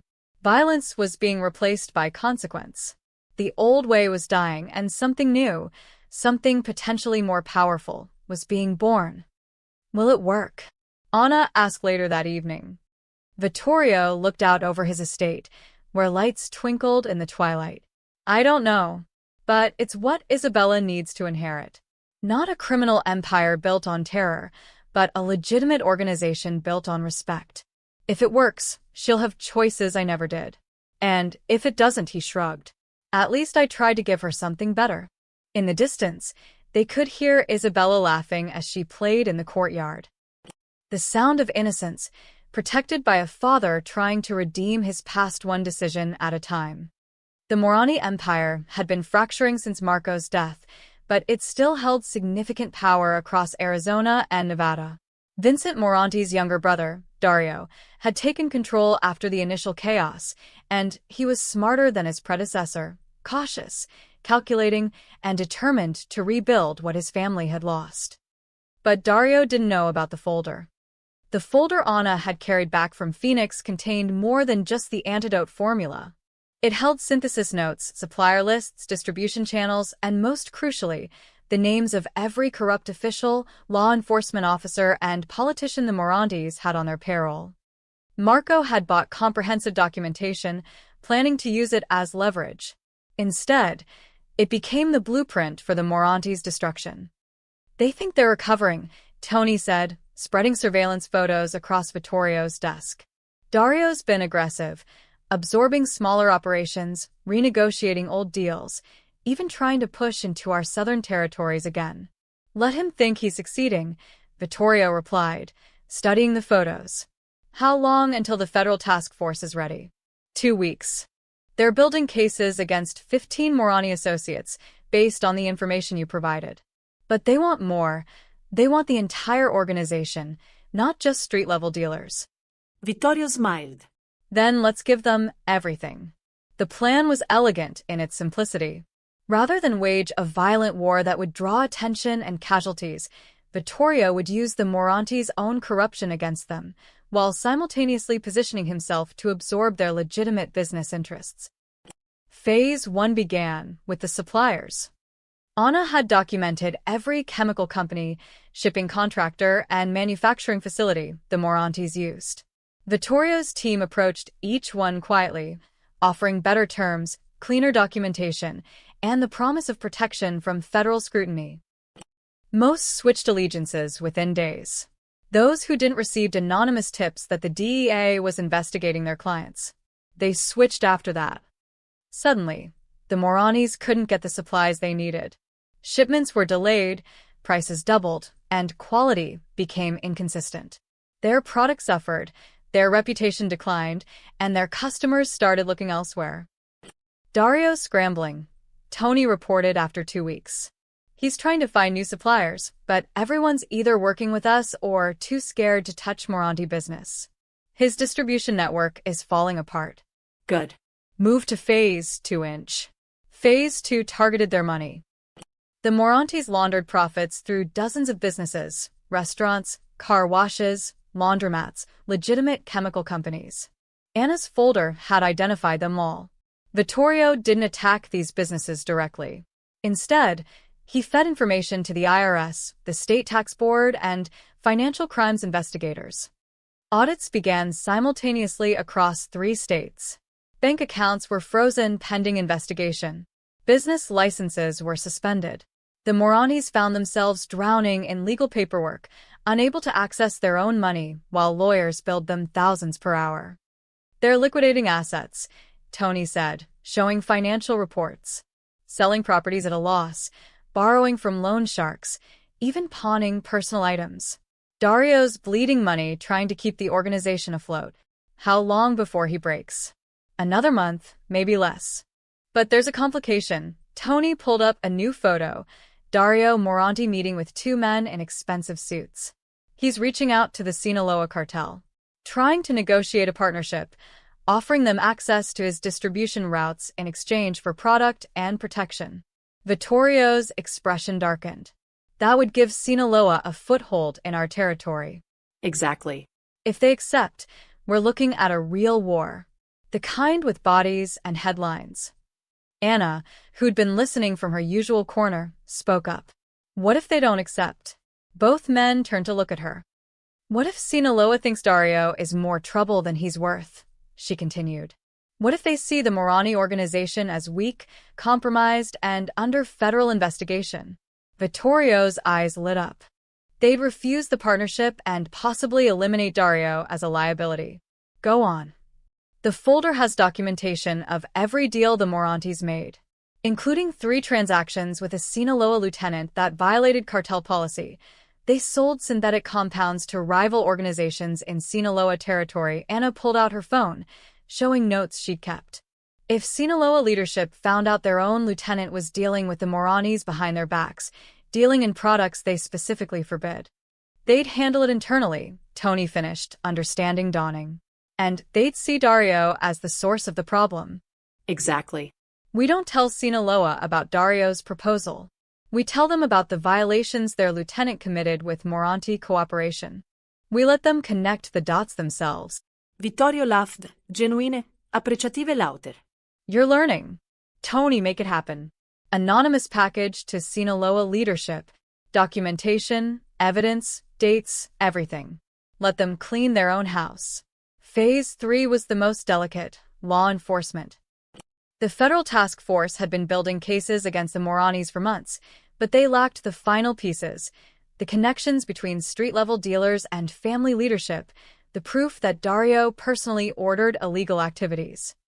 Vittorio provided those pieces through a cutout, a lawyer with connections to the U.S. Attorney's Office who discovered evidence during an estate settlement. Phone records, financial transfers, shipping manifests, all pointing directly to Dario Morani. The indictments will be ready in 3 weeks, Tony reported. Racketeering, drug trafficking, money laundering, murder conspiracy. They're charging 43 people, including Dario and most of his inner circle. 3 weeks is too long. Dario might run. They're watching him. The moment he tries to leave the country, they'll move early. But Dario never got the chance. 2 days later, the Sinaloa cartel's response arrived in the form of a news report. 3 bodies found in burned-out warehouse in Phoenix. Sources identify victims as known associates of the Moranti criminal organization. Investigation ongoing. One of the bodies was the Sinaloa lieutenant who'd made unauthorized deals. Another was Dario Moranti's cousin and chief enforcer. The third was a message. A low-level Morani dealer left alive long enough to spread word that Sinaloa was done with the Morani family. Dario went into hiding immediately, but it didn't matter. The infrastructure was already gone. When federal agents finally raided Morani properties 3 weeks later, they found abandoned offices, empty warehouses, and burned documents. The few associates they arrested flipped immediately, offering testimony in exchange for reduced sentences. The Moranti Empire, which had controlled criminal operations across 2 states for 15 years, collapsed in less than 2 months. It's over, Tony said, watching news coverage of the raids. The Morantis are finished. Dario's probably in Mexico or dead in a ditch somewhere. Either way, their territory is open. Not open, Vittorio corrected. Administered. We're not absorbing their criminal operations, we're legitimizing their business interests. The chemical supply companies, the shipping routes, the real estate holdings. All purchased through proper legal channels at bankruptcy auction prices. Anna reviewed the acquisition documents, impressed despite herself. Vittorio was buying legitimate businesses that the Moranis had used as fronts, stripping away the criminal elements and integrating them into his increasingly legal empire. The other families will notice, Tony warned. They'll see that you destroyed a rival without firing a shot and absorbed their assets legally. Some will admire it. Others will fear it. Good. Fear and admiration are useful tools when applied correctly. Vittorio signed the final purchase agreement. The Moranis fell because they refused to evolve. They clung to violence and intimidation while the world changed around them. We're not making that mistake. Over the following weeks, news of the Moranti collapse spread through the criminal underworld like wildfire. The story took on mythical proportions. How Don Vittorio Russo had destroyed a rival empire without violence, using only information, strategy, and patience. Some families sent congratulations. Others sent subtle threats. A few reached out to negotiate new territorial agreements, recognizing that the balance of power had shifted dramatically. But the most significant response came from Chicago, from the Commission, the loose confederation of family bosses who maintained order among the major criminal organizations. They invited Vittorio to a summit. "They want to understand what happened," Tony said, reading the formal invitation. "And probably warn you not to do it again. The other bosses are nervous. You've shown them that their organizations are vulnerable in ways they never considered." Vittorio studied the invitation. "When?" "2 weeks. Chicago. All the major families will be there." "I'll go." "But not alone," Vittorio looked at Anna. "You're coming with me." Anna's eyes widened. "Sir, I'm not. You're the architect of this strategy. You identified the Morani weakness, suggested the Sinaloa approach, and helped document everything. The Commission should hear from you directly." He smiled slightly. "Besides, it's time the old bosses met the woman who outsmarted Marco Bianchi and dismantled the Morantes. Let them see what the new world looks like." Tony grinned. "They're going to lose their minds when you walk in with her." "Good," Vittorio said. "Fear and admiration, Tony. Fear and admiration." In the courtyard, Isabella was practicing piano, the notes drifting through the open windows. Somewhere in the desert, the Morani Empire was being bulldozed and paved over. And in Chicago, old men in dark rooms were beginning to realize that the rules had changed. The question was whether they'd adapt or follow the Morantes into oblivion. Vittorio Russo was betting on the latter. And so far, he hadn't lost a bet. The Commission meeting took place in a private room at a historic Chicago steakhouse, the kind of establishment where deals had been made and fates decided for generations. 8 family bosses sat around a circular table, their faces ranging from curious to openly hostile. Vittorio entered with Anna at his side, and Tony one step behind. The effect was immediate.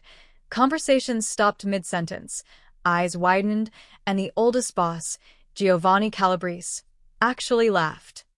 "Vittorio, you bring a woman to commission business? Have you lost your mind along with your consigliera?" "This woman saved my daughter's life and helped dismantle the Morani organization," Vittorio replied calmly, pulling out a chair for Anna. "She has more strategic insight than most men in this room. She stays." The bosses exchanged glances. Some looked offended. Others looked intrigued. "Let's get to business," said Richard Chen, who ran operations in San Francisco. "You destroyed the Morantes without our approval, without territorial consultation, and without traditional methods. You've upset the balance." "The Moranis tried to kill my daughter," Vittorio said flatly. "They supplied the poison through Marco Bianchi. I responded appropriately. By sicking the feds on them? By turning their own suppliers against them?" Vincent Calabrese, Giovanni's son, leaned forward. "You weaponized law enforcement, Vittorio. That's not how we operate.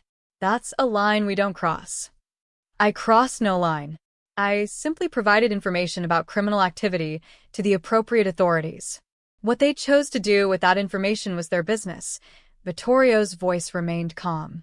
"Or would you prefer I started a war? Bodies in the streets? Federal attention on all of us." "We prefer you follow protocol," said James Sullivan, the Boston boss. "You consult the Commission before major moves. You don't unilaterally destroy organizations that have stood for decades." Anna spoke up, her voice clear and steady. "The Morantes poisoned an 8-year-old child. What protocol covers that?" The room went silent. Several bosses shifted uncomfortably. "The Moranis didn't know she was a child," Richard Chen said carefully. "Marco Bianchi lied to them. Said it was a rival boss. When they found out the truth, they still supplied the poison," Anna interrupted. "They still created a compound designed to kill slowly and painfully. They still profited from attempted murder. Mr. Russo gave them every opportunity to cooperate, to make amends. They chose to rebuild their operation and push into his territory instead. So he removed them. Completely. Efficiently. Without starting a war that would have drawn attention to all of you." Giovanni Calabrese studied Anna with sharp eyes. You speak boldly for someone who was a maid 6 months ago. I speak truthfully, Mr. Calabrese. Something Marco Bianchi stopped doing years ago, and look where it got him. Dead in a desert because he betrayed the man he swore to serve. Anna met his gaze without flinching. The old ways are dying. You can either adapt or wait for someone to dismantle you the same way Mr. Russo dismantled the Morantes. Is that a threat? Vincent Calabrese's hand moved toward his jacket. It's an observation, Vittorio said coldly. Put your hand on the table, Vincent. We're here to talk, not to threaten. Vincent slowly complied, but his eyes burned with anger. The woman has a point, said Thomas Giordano, the quiet boss from Detroit. The Moranis operated for 15 years using violence and intimidation. Vittorio destroyed them in 2 months using information and strategy. Which approach is more dangerous to law enforcement? Which one draws less attention to our operations? It sets a precedent, James Sullivan argued. If we start using federal agencies as weapons against each other, it's only a matter of time before those agencies turn on all of us. They're already turning on us, Vittorio said. RICO statutes, financial surveillance, coordinated task forces. The government has been weaponizing law enforcement against organized crime for decades. I simply used the same tools they've been using against us. The difference is I controlled when and where they struck. I gave them the Moranis and in doing so, took pressure off everyone else at this table. Richard Chin frowned. What do you mean? The federal task force was building cases against multiple organizations. The Morantes were their primary target, but they had preliminary investigations into operations in San Francisco, Boston, and New York. Vittorio pulled out a folder, not Anna's original, but a summary document. I accelerated their Morani timeline and gave them such a complete case that they closed the other investigations. You're welcome. The bosses passed the folder around, reading with growing astonishment. How did you get this? Giovanni demanded. I have a lawyer with connections. He receives information and shares it appropriately. The point is, by giving the feds the Moranis, I protected the rest of us. They got their headlines, their arrests, their convictions. And we got breathing room. Thomas Giordano nodded slowly. So, this wasn't just about revenge for your daughter. It was strategic positioning. Everything is strategic, Vittorio replied. My daughter's safety is paramount, yes. But protecting this organization, these territories, and by extension the stability of our entire network? That's equally important. The Morantes were a threat to all of that. They had to go. The room fell into contemplative silence. Finally, Giovanni Calabrese spoke. You've made your point, Vittorio. The Moranti situation is acceptable. But understand this. You don't make unilateral decisions of this magnitude again without consulting the Commission. And you certainly don't weaponize federal agencies without our knowledge. Are we clear? Crystal clear, Vittorio said. As long as you understand that if someone tries to harm my family again, I will respond with whatever tools are necessary. With or without permission. The threat hung in the air, unmistakable and absolute. Your daughter, Giovanni said after a moment. How is she? Fully recovered. Back in school, happy, healthy. Thanks to Anna. Giovanni's eyes shifted to Anna, reassessing. You're Honduran? Yes, sir. And you stole 2 million euros from the Don's vault, negotiated with the Moranis, and brought back an antidote that saved his daughter's life. Yes, sir. Then you went on to help dismantle an entire criminal organization using strategy and information rather than violence. I provided suggestions. Mr. Russo executed the plan. Giovanni laughed, a real, genuine laugh that transformed his lined face. Vittorio, you magnificent bastard. You found someone who thinks like you, but isn't afraid to tell you the truth. That's rarer than gold. I know, Vittorio said simply. The families will talk, Vincent warned. They'll say you're soft, controlled by a woman, that you've lost your edge. Let them talk, Vittorio replied. While they talk, I'll keep building an empire that can withstand federal scrutiny, that generates legitimate wealth, that protects its people without unnecessary violence. And when they're ready to evolve, I'll be here to show them how.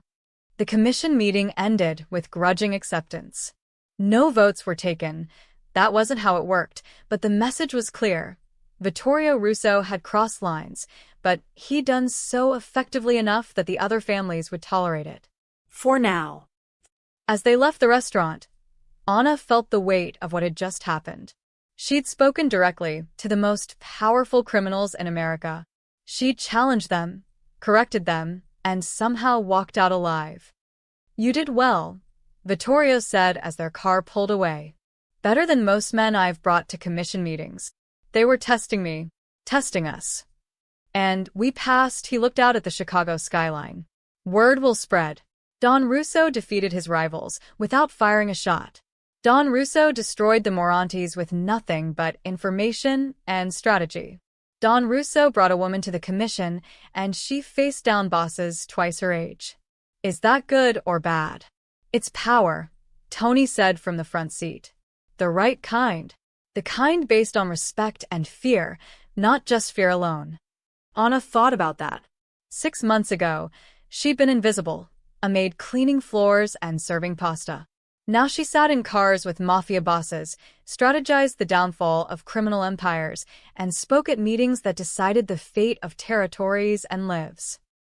She still wasn't sure if that made her lucky or damned. But as they drove through Chicago's streets, heading back to the airport where Isabella waited on a video call asking when they'd be home, Anna realized something important. She'd found a purpose. Not just survival, but something worth fighting for. A little girl who deserved better than the world she'd been born into. A man trying to redeem a lifetime of violence by building something more sustainable. A future where strength came from wisdom rather than just brutality. It wasn't the life she'd imagined when she crossed the border with nothing but hope. It was better. And infinitely more dangerous. 6 months after the commission meeting, the Russo estate had transformed in ways both visible and invisible. The visible changes were subtle, but significant. The security team now wore suits instead of tactical gear. The guards smiled at visitors instead of glaring. The mansion hosted charity fundraisers for children's hospitals and education initiatives. To outsiders, the Russo family looked like wealthy philanthropists, not a criminal empire in transition. The invisible changes ran deeper.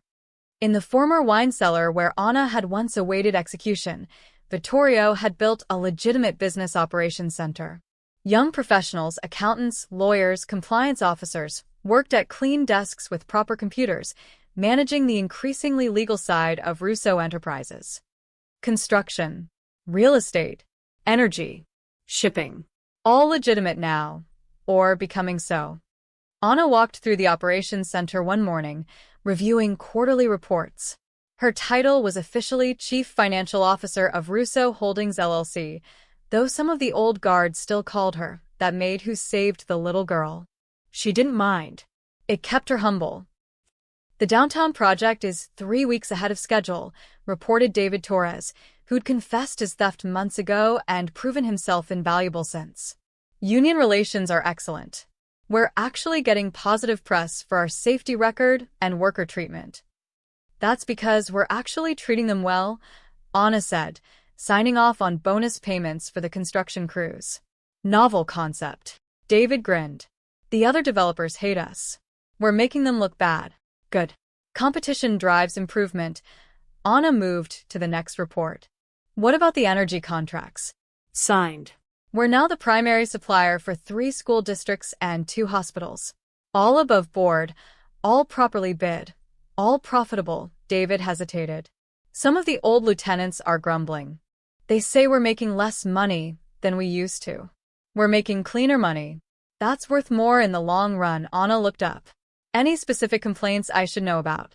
Just the usual. Things were better in the old days, the dawn's gone soft, that kind of talk. Let me know if it escalates beyond talk. Upstairs, Vittorio was having breakfast with Isabella, now 9 years old and thriving. The girl had grown 3 inches, lost 2 teeth, and developed an obsession with marine biology. Daddy, did you know octopuses have 3 hearts? 3. And they can change color in milliseconds. Isabella gestured enthusiastically with her fork, nearly flinging eggs across the table. I did not know that, Vittorio said, catching her hand gently. But I do know that food stays on the plate, not on the floor. Sorry, Isabella grinned, utterly unrepentant. Can we go to the aquarium this weekend? Please? Anna said she'd come if you said yes. Did Anna now? Vittorio looked at Anna, who'd just entered with morning reports. Conspiring with my daughter against me? Always, Anna replied with a slight smile. The aquarium has a new jellyfish exhibit. Very educational. Educational, Vittorio repeated. That's your angle? Isabella's grades in science have improved significantly since she started studying marine life. Encouraging that interest seems prudent. Isabella bounced in her seat. See? Anna gets it. Education is important. You're always saying that. Vittorio looked between them, his daughter's hopeful face and Anna's carefully neutral expression, and surrendered. Fine. Saturday afternoon. But we bring security. Not the scary guards, Isabella bargained. The nice ones who don't stare at everyone like they're enemies. Deal. After Isabella left for her tutoring session, Vittorio reviewed the reports Anna had brought. His expression grew progressively more satisfied. Legitimate revenue is up 40% from last year, he noted. Our construction division won 3 government contracts. The shipping operations are profitable and fully audited. Even accounting for the operations we've shut down, we're making more money legally than we ever did through crime. Crime has high overhead, Anna observed. Bribes, lawyers, bail, medical expenses for injured associates, payments to families of men who get arrested or killed. When you factor all that in, legitimate business is often more profitable. Just less dramatic. Vittorio laughed. You sound like a business school textbook. I've been reading business school textbooks. Someone has to understand modern corporate finance if we're going to keep this transition working. She pulled out another document. Speaking of which, 3 younger lieutenants have asked about profit-sharing programs and retirement plans. Retirement plans? For our people? Why not? Legitimate businesses offer them. If we're transitioning to legitimate operations, our people should have legitimate benefits. It builds loyalty. People who know they have a secure future are less likely to steal or betray. Vittorio considered this. Marco never asked about retirement. He only cared about immediate power. Marco thought short-term. We're building long-term. Anna sat down across from him. Your daughter will be an adult in 9 years. What do you want her to inherit? A criminal empire constantly under threat, or a legitimate business empire that can last generations? You know the answer to that. Then we keep moving forward. Yes, some of the old guard complains. Yes, we're making enemies among families that refuse to evolve. But we're also building something sustainable. Something Isabella can be proud of. Vittorio nodded slowly. What about you, Anna? What do you want from all this? The question caught her off guard. Sir, you've gone from maid to CFO in 6 months. You've helped restructure an empire, face down the commission, and become essential to this family's future. What's your endgame? What do you want? Anna thought carefully before answering. I want Isabella to go to college without fear. I want her to choose any career she wants without being haunted by her father's past. I want her to introduce herself as Isabella Russo without people immediately thinking, Mafia princess, that's what I want. And for yourself. To know I helped make that possible, Anna's voice was quiet but firm. I didn't have choices growing up. My family fled violence. My mother died because we couldn't afford healthcare. My father was killed for being in the wrong place at the wrong time. I survived by being invisible, by accepting whatever scraps life offered. But Isabella? She deserves every choice in the world. If I can help give her that, then my life means something. Vittorio studied her for a long moment. You're a remarkable woman, Anna Morales. I'm a practical woman who got lucky. No. Luck is winning a lottery. What you did, Seeing through Marco, saving Isabella, helping rebuild this organization. That's not luck. That's character. He stood, walking to the window that overlooked the estate. I've been thinking about succession planning. Anna's heart skipped. Sir? Not immediately. I'm not dying, not retiring yet. But eventually, this empire will need new leadership. Tony's excellent as consigliere, but he's not built to be the Don. He knows it, I know it. The younger lieutenants are capable but inexperienced. And Isabella, he trailed off. Isabella should have choices, Anna said firmly. Not obligations. Exactly. Which is why I'm establishing a trust structure. Professional managers will run the legitimate businesses. A board of directors will make major decisions. Isabella will have ownership but not operational responsibility unless she chooses it. And that board, he turned to face her. I want you to chair it. Anna's mouth went dry. You want me to run your empire? I want you to steward it, to guide it, to ensure that when I'm gone, everything we've built continues. Vittorio's voice was serious. You're not Italian. You're not from this world. You have no family connections or traditional power base. But you have something more valuable. You see clearly. You make decisions based on what's right, not what's traditional. And most importantly, you care about Isabella's future as much as I do. The families would never accept. The families are already accepting it. You sit in meetings. You make recommendations. You've proven yourself more capable than most men who've been in this life for decades. He moved closer. I'm not asking you to become a mob boss, Anna. I'm asking you to be what you already are, a guardian. Someone who protects what matters. Anna felt the weight of what he was offering. Not just power, but responsibility. Not just position, but purpose. I need time to think about this, she said finally. Take all the time you need. But know this. Whether you accept or not, you're already family. That doesn't change. That evening, Anna found herself in the courtyard where Isabella often played. The girl was there now, reading a book about dolphins, her face peaceful in the fading sunlight. Maria joined her, carrying 2 cups of tea. She looks happy. She's happy, Anna agreed. That's all that matters. The Don told me about his succession plans. About the board he's creating. Maria sipped her tea. About your role in it. Word travels fast. Always does in this house, Maria smiled. You know, when you first arrived, I thought you were just another girl running from something. We get a lot of those desperate women looking for any job, any stability. Most don't last 6 months. I almost didn't last 6 days. But you did. And you became something none of us expected. Maria's voice grew warm. You became the heart this family needed. Not just saving Isabella's life, though that would be enough, but reminding all of us, the Don included, that there's more to life than power and fear. There's loyalty. Love. Purpose. Anna felt tears threatening. I just did what anyone would do. No, mija. You did what almost no one would do. You risked everything for a child who wasn't yours.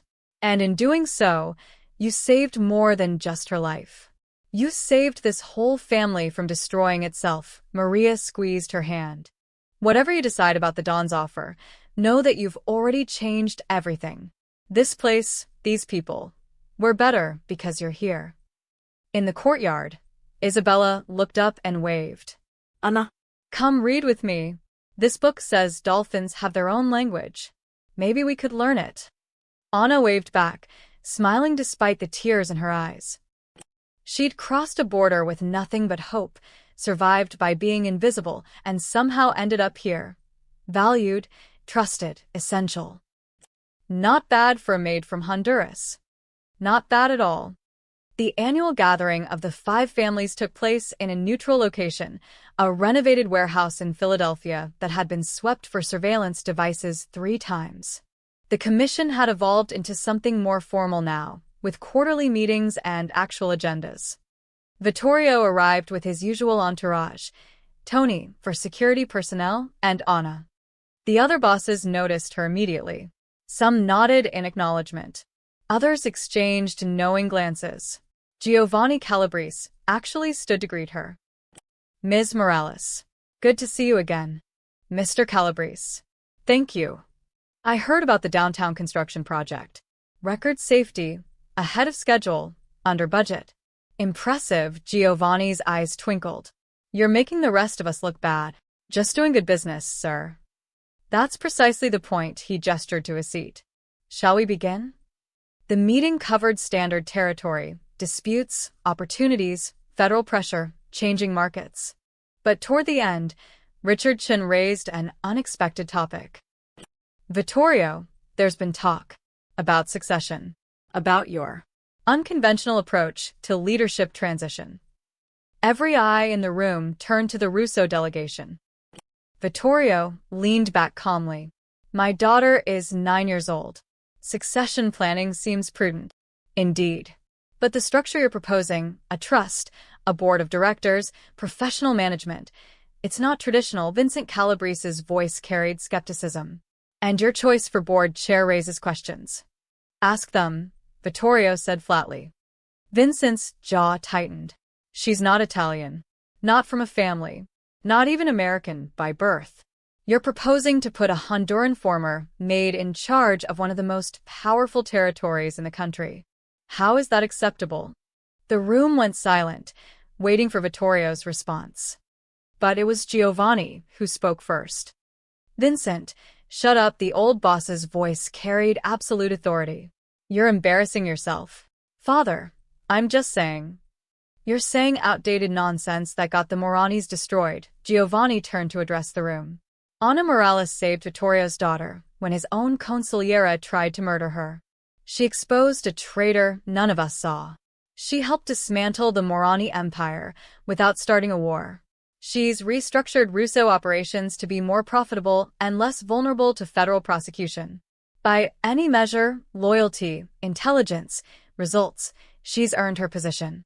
Thomas Giordano nodded. Giovanni's right. The old ways are dying. My own grandson is getting an MBA, for God's sake. He wants to run the family businesses using spreadsheets and market analysis. At first, I thought he was soft. Now I realize he's smart. The world has changed, Vittorio added. Law enforcement has sophisticated financial tracking, RICO statutes, interagency cooperation.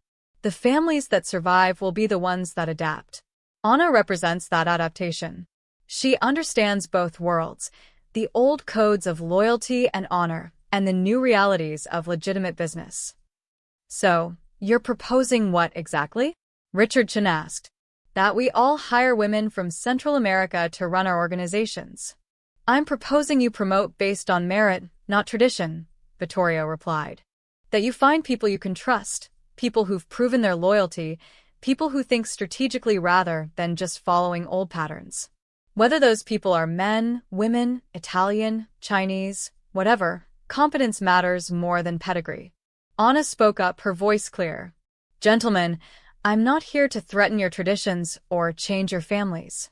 I'm here because Isabella Russo deserves a future where her father's past doesn't define her present. Mr. Russo is building something sustainable, something his daughter can inherit with pride rather than fear. If that approach works, others may follow. If it doesn't, that's our problem, not yours. James Sullivan, who'd been quiet throughout, finally spoke. You really think you can transition completely? Leave the old business behind. We already are, Vittorio said. Legitimate revenue exceeds criminal revenue by 3-1. Within 5 years, we'll be completely clean. Our territories will remain ours through economic influence rather than violence. Our people will have benefits, retirement plans, legal protections. And Isabella will inherit a business empire, not a criminal 1-inch. And if the other families don't adapt, Vincent challenged. If we stay traditional while you go legitimate, then we coexist peacefully, Vittorio said. I'm not trying to change your operations. I'm changing mine. But understand this, my family tried to poison Isabella once. If anyone threatens her again from any family, for any reason, I will respond with every resource at my disposal, legal or otherwise. That's not negotiable. The threat was clear, unmistakable, and backed by the proof of what he'd done to the Morantes. Giovanni broke the tense silence. I propose we accept Vittorio's succession structure and recognize Ana Morales as legitimate leadership within the Russo organization. All in favor? For hands rose. Vincent abstained, but didn't oppose. Motion passes. Vittorio, Ms. Morales, you have the Commission's recognition. Use it wisely. Later that evening, back at the mansion, Anna found Isabella in the library doing homework. The girl looked up, excited. Anna. I got an A on my science project. Mrs. Patterson said it was the best presentation she'd seen in 10 years. That's wonderful, Principessa. I'm so proud of you. Daddy says when I turn 18, I can decide what to do with the family business. That I don't have to run it if I don't want to. Isabella's face grew serious beyond her years.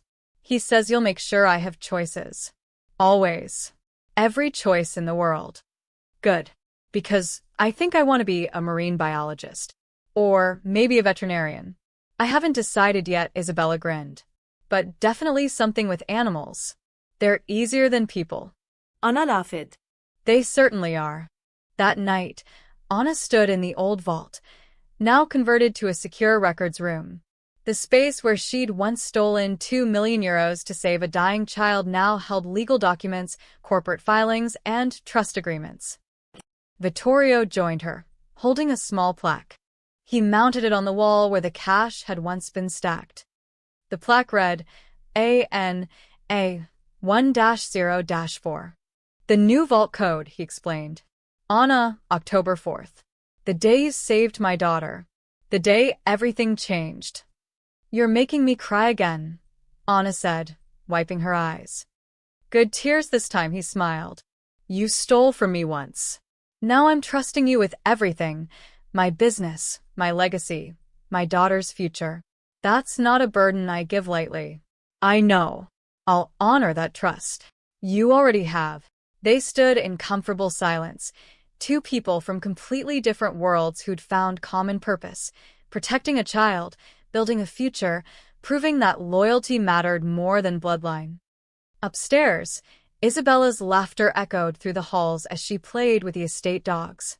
The sound of innocence, preserved by a father's love and a maid's courage. The Russo Empire had been built on fear and violence, but it would be sustained by something stronger. Trust, adaptation, and the understanding that true power came not from what you could take, but from what you could protect. Ana Morales had crossed a border with nothing, survived by being invisible, and somehow became the guardian of an empire. She'd stolen from the devil to save an angel. And in doing so, she'd redeemed them both. The end.